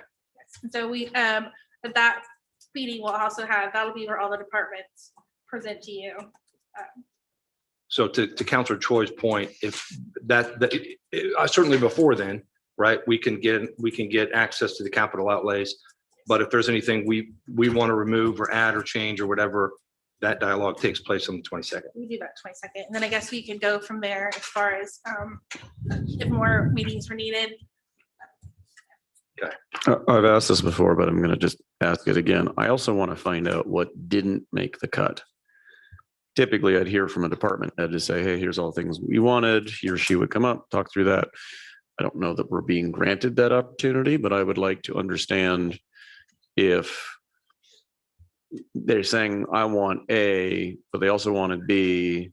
Is B more of a priority for us than A? Why did they not get B? Like I like to understand how the sausage is made, not just the end result. I think you'd be pretty pleased that there's really hardly anything that was cut out. We did cut out. I'm not sure I'm pleased by that or not. we did. I'll look at Jamie. We did. I believe his ask was for 6 firemen and an admin, and we did cut that down. there was an ask for land. I don't know, we need to do it now, but I would just, say like, that I we could go gi- through I the could give you the details. details because it's very small in what we cut. I mean, it's that, it's,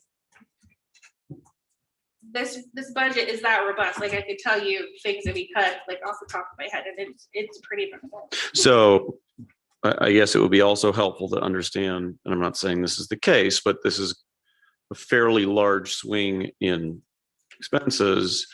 It would be helpful to understand a prioritization of spending by department as well, because if fire says people is their number one thing they want, and we say, listen, we can't just afford to do all this, and we cut people, but they'd rather us cut something else, that I think is an important part of the conversation to understand. And as I mentioned earlier too, sustainability, if we're adding, I forget where the slide was, 20 people, that's okay. I get that there is needs around a growing community, but I also don't want to burden future councils, administrations, whatever, with a saddled budget of people and then no money can be spent elsewhere.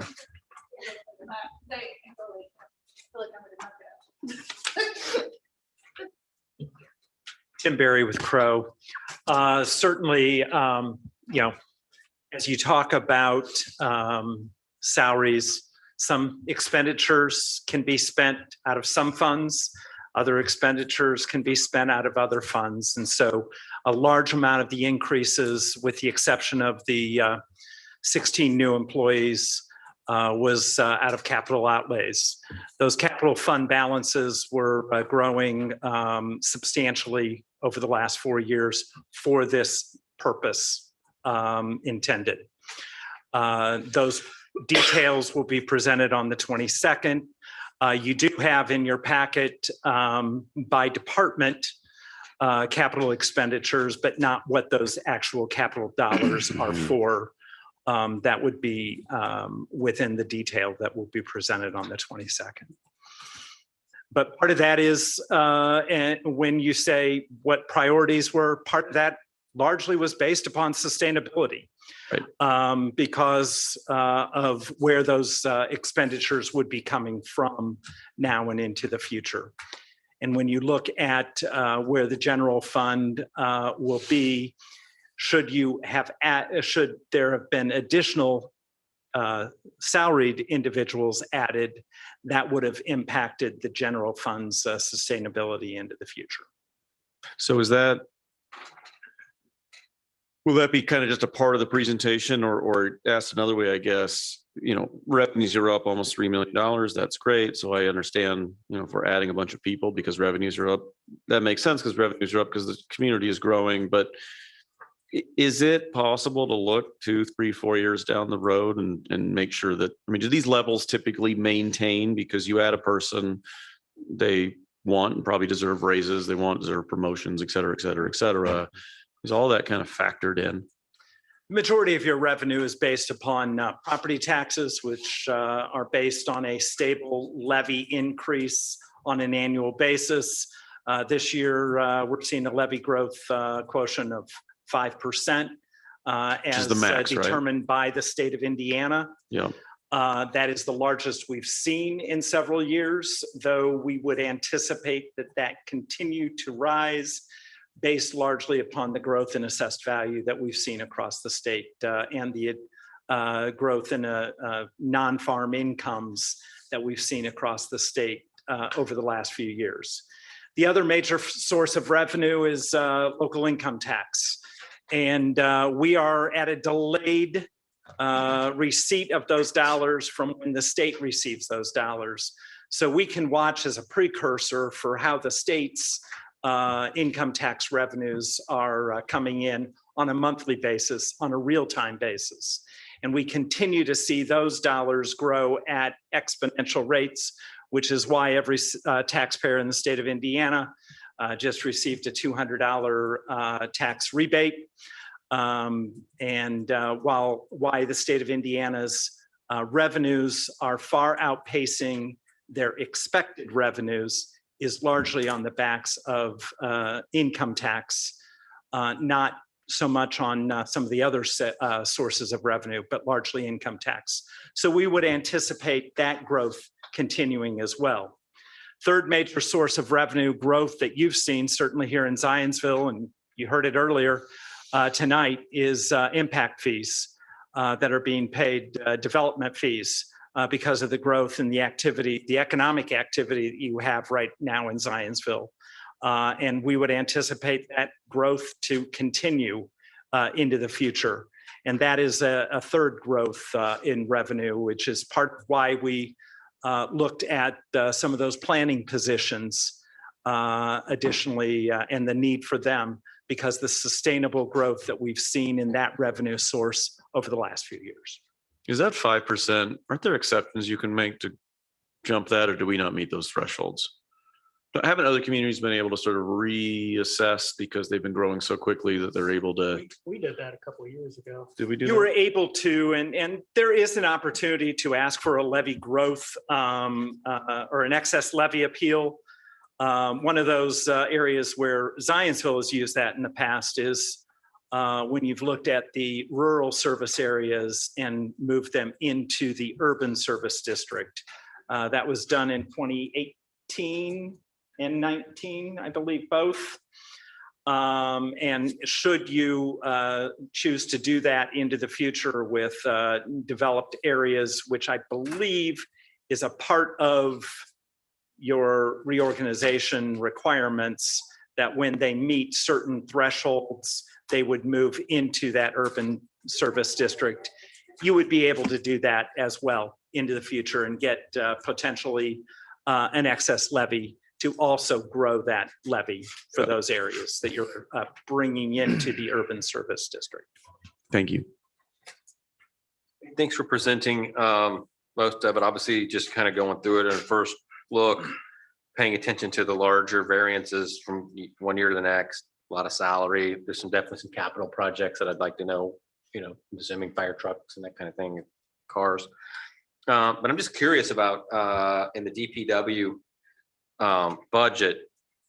It's probably an easy explanation, but there's a whole section of general that was nothing last year. It's 527,000.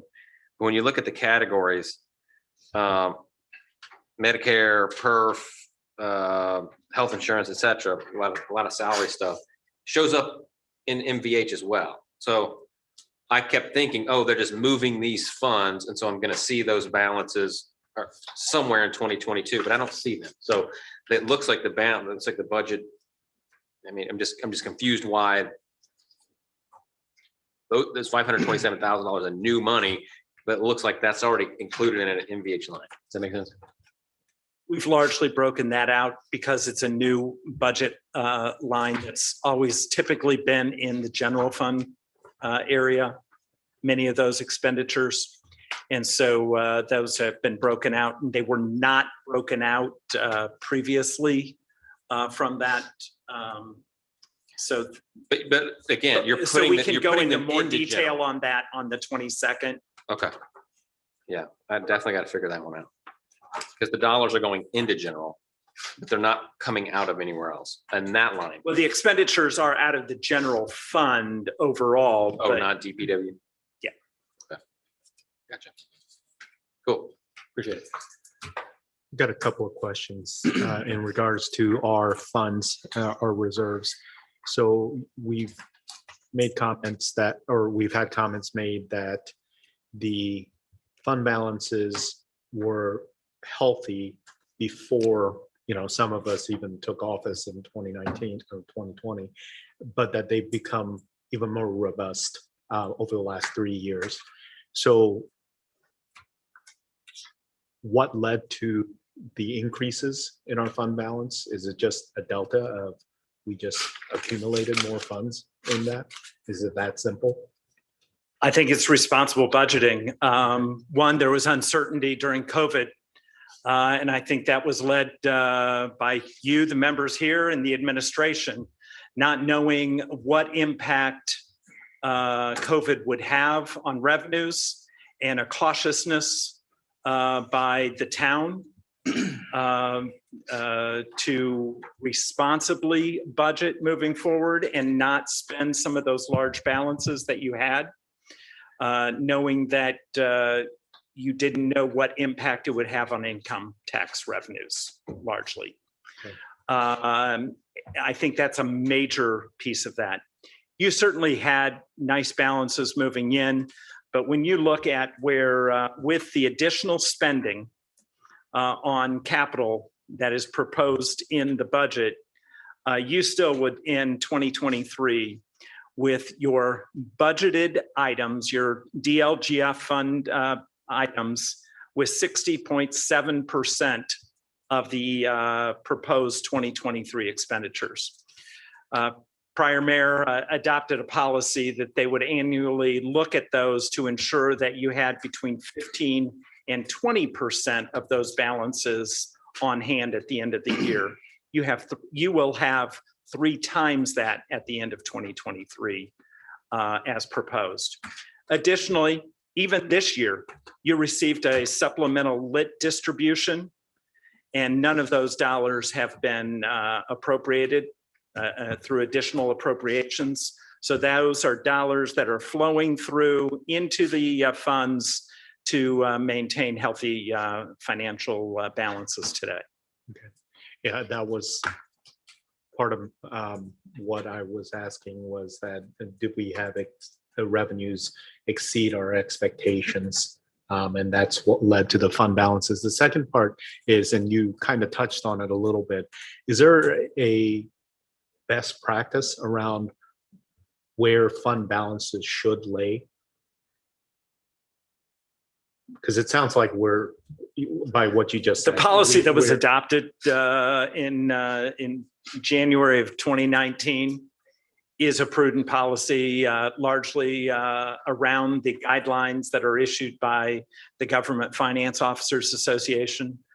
Actually, these are a little bit more conservative than what GFOA would recommend. But having balances between 15 and 20% is more comfortable. Oftentimes, they'll say between 10 and 15% of annual. Additionally, you need to recognize that you have a rainy day fund that the council has not changed over the last 4 years, but remains at a little over $1 million. That is not referenced in these dollars as well.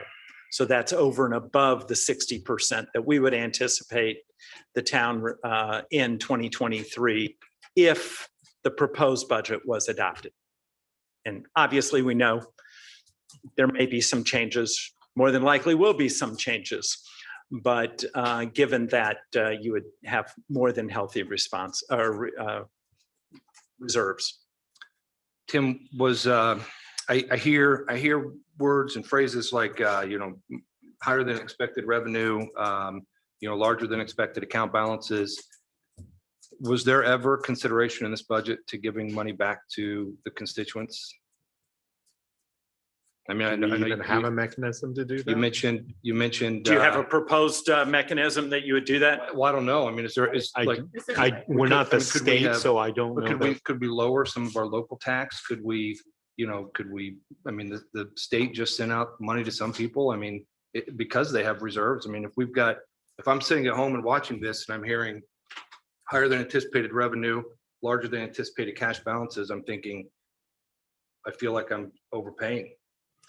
So the state adopted legislation to allow the state to provide for those triggers. There is no legislation that I am aware of that allows a unit of local government to return dollars back to individuals. We can't unilaterally lower a portion of our tax. Right, because that's what you were saying. Yeah, can we do that? Are we allowed to? If you did not adopt a property tax levy growth, you certainly could, but once you lose that growth, you lose it for good. Sure. And you would be impacting future council's abilities to raise monies into the future. You already have the second lowest property tax rate of 15 area cities and towns.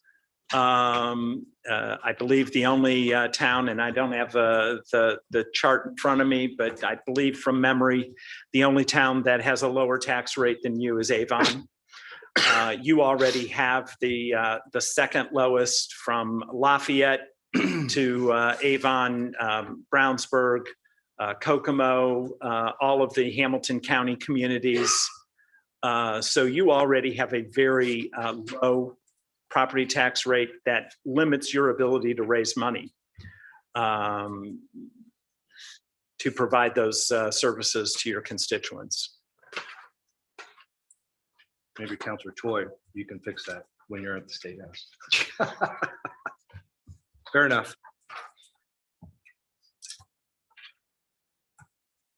Got a general question. If I'm not mistaken, wasn't part of our ask as a council for this year's budget that the fire department be split back out from the general? Yeah, fire and parks. All right, and that is not appearing to be the case here. And forgive me, I know it's probably in here somewhere, but where's the, I hope it's in here somewhere. Looking for what our bottom line is as far as deficit or surplus. I think, isn't there a Form 1, doesn't there? You have the Form 1 in your packet. It's like 5. Okay. All right. All right. That's new revenue. That's new expense. He's got me. Thank you. So again, the proposed budget has not been advertised, has not been presented to DLGF. It is in the format that DLGF would require with the Form 1 and the Form 2.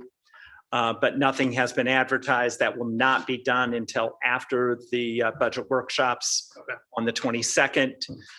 We would hope to be able to come together quickly following the budget workshops to prepare a final budget that would be advertised for the public hearing on the 17th, I believe, of October. Thank you for nodding, Heather, because I didn't have that date in my mind.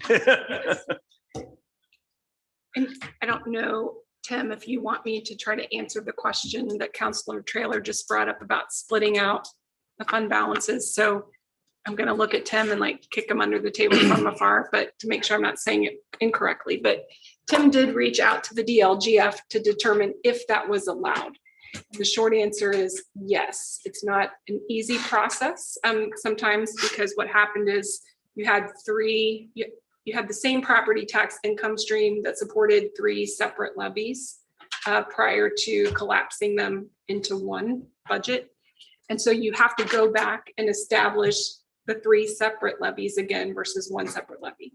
It's not impossible to do.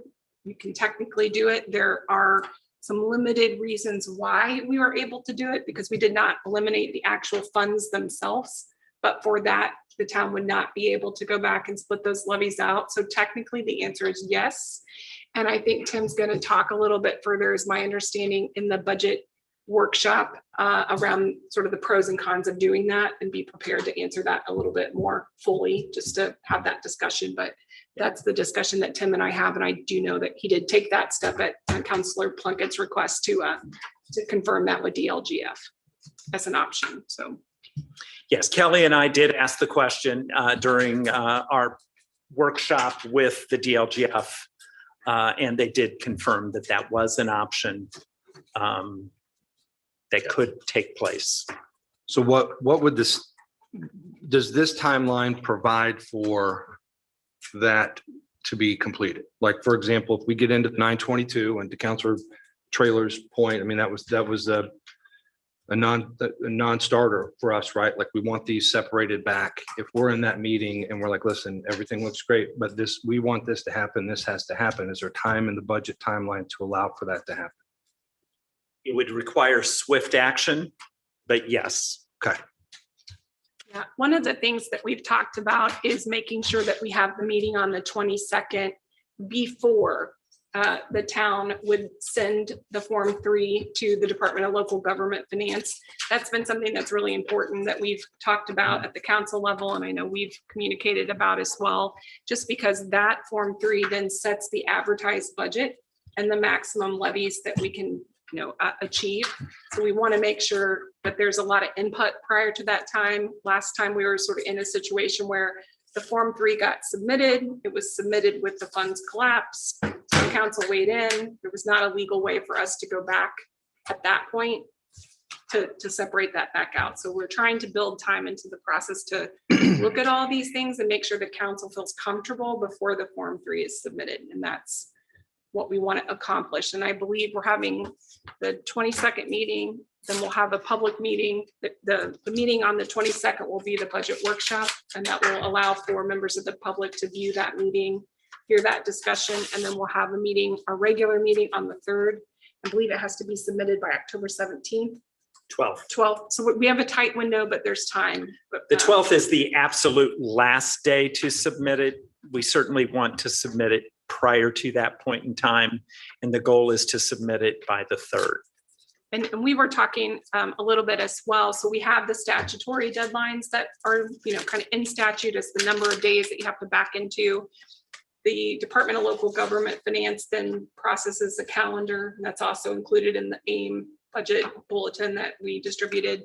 But then you have to also layer in, when are the deadlines for publishing the public hearing, for example, the notice in the local papers, which is required. So there's some other moving parts. You can't always just look at the hard deadlines. We've got to kind of match those things up. So we're trying to do all of that and not push it to the very last day for any part of the budget process. So there's plenty of time for a special meeting, for example, if additional discussion needs to be had. If an advertisement misses a certain date in a newspaper.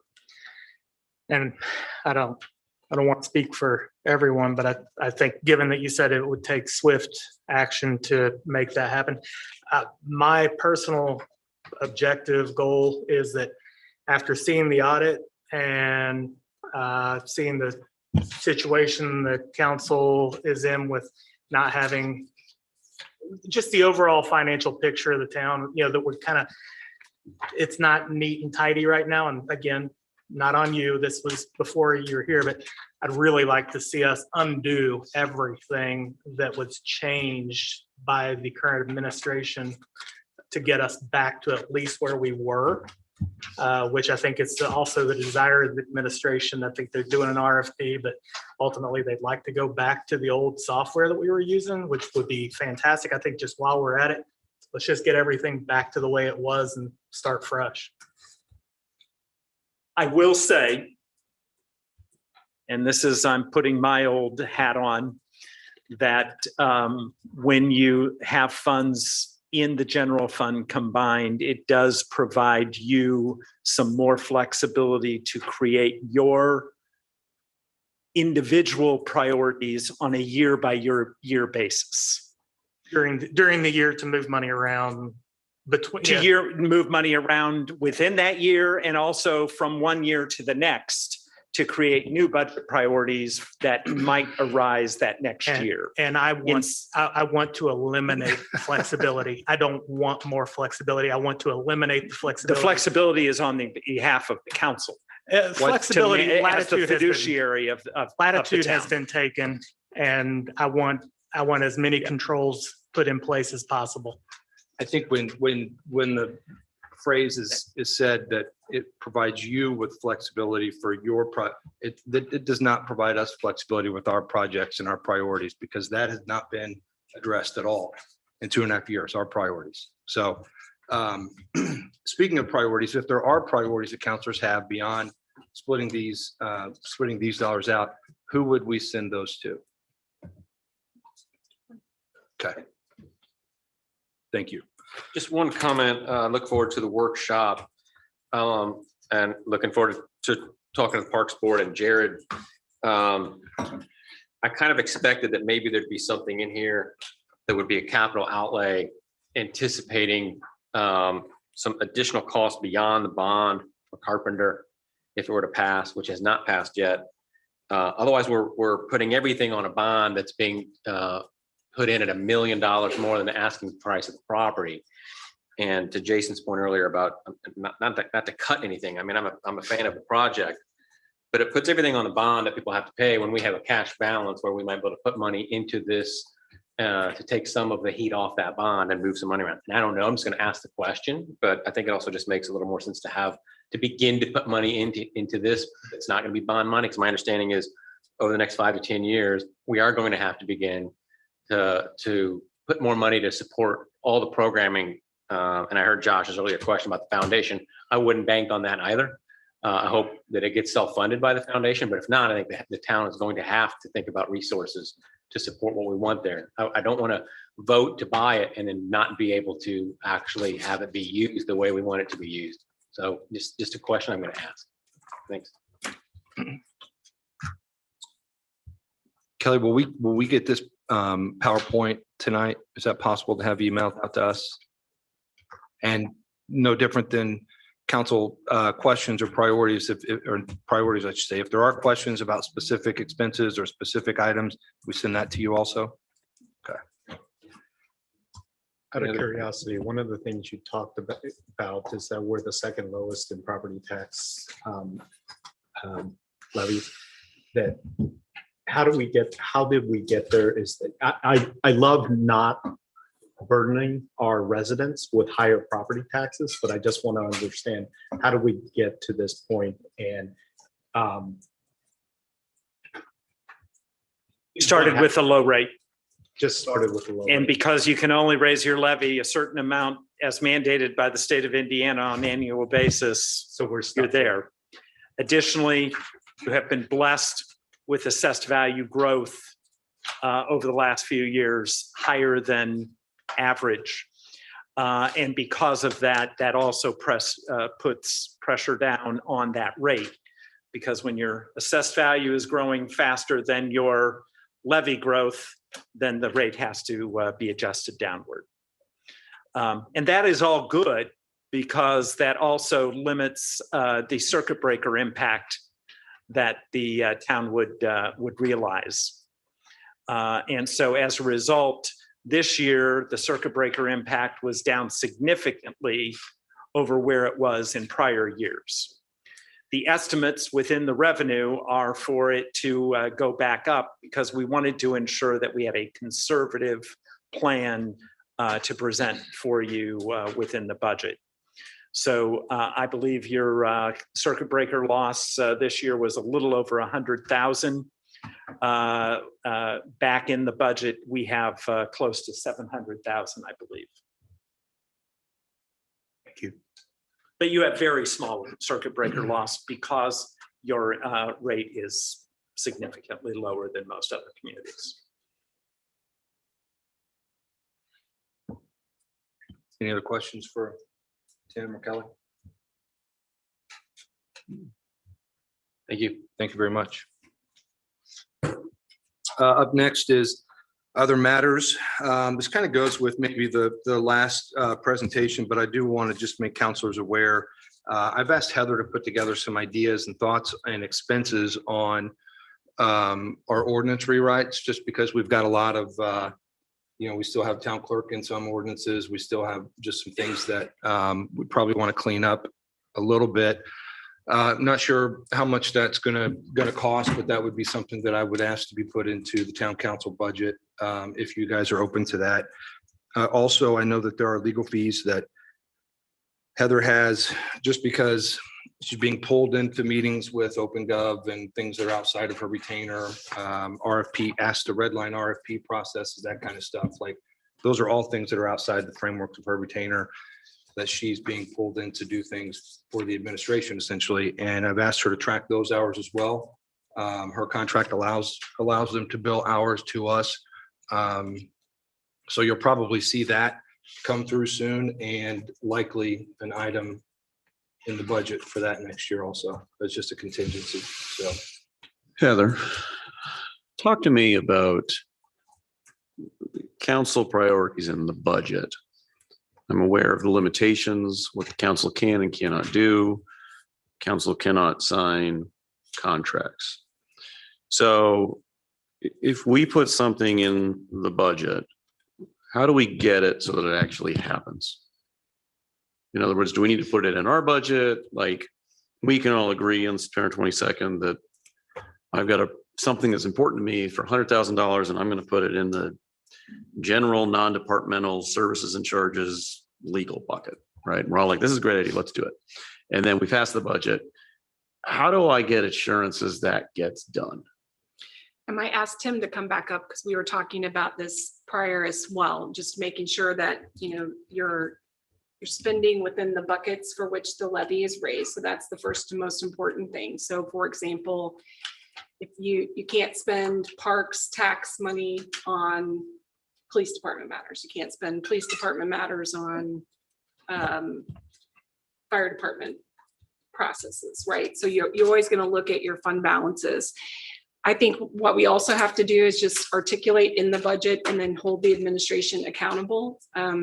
You will want to appropriate those funds. So you have the actual budget in which you approve the tax levies, and then you have the funds in which you appropriate. And you'll have to work with the mayor and her administration on those priorities. Can you force something? Probably not. But I would hope that, the mayor would honor the priorities that the council is setting. I don't know if you want to supplement that. I don't know that there's a legal hammer. You talked about the buckets. That's where I talked earlier about the flexibility of the council to control and to ensure that dollars are spent within certain departments, because they can't just move money from one department to another department.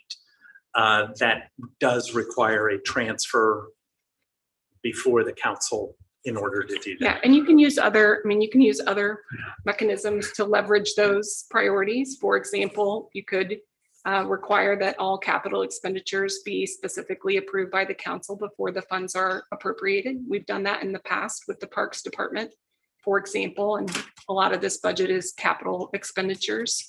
You could move more money from the general fund under the town council budget and be able to appropriate certain projects from there. So there are other mechanisms by which you can, exert additional oversight into the budget if there's a concern that certain priorities won't be met.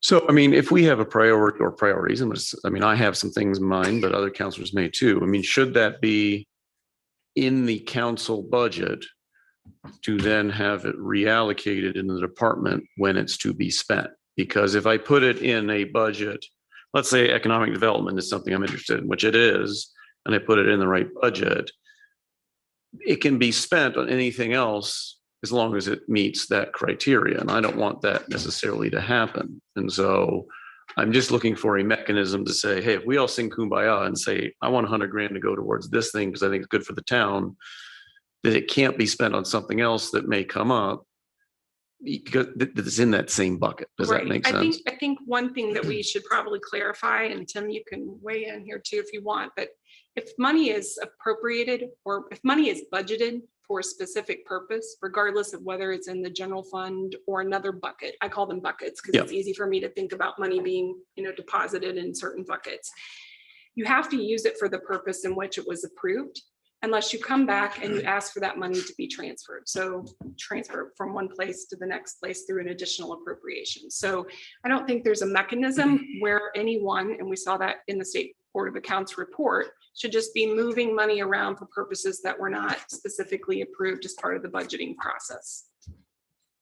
I do want that capital oversight personally, just candidly, to have that kind of oversight available and make sure that, what we're saying we're doing. So I would make that a part of the process.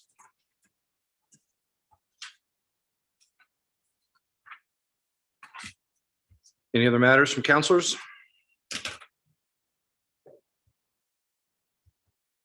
I'll make a motion to adjourn. Second by Councilor Burke. All those in favor signify by saying aye. Aye. All those opposed, same sign. Motion passed 7 in favor, 0 opposed. The next regular town council meeting is scheduled for Monday, September 19th, 2022 at 8 a.m. in the Zionsville Town Hall Council Chambers. Final notice will be posted in compliance with Indiana open door law. Thank you.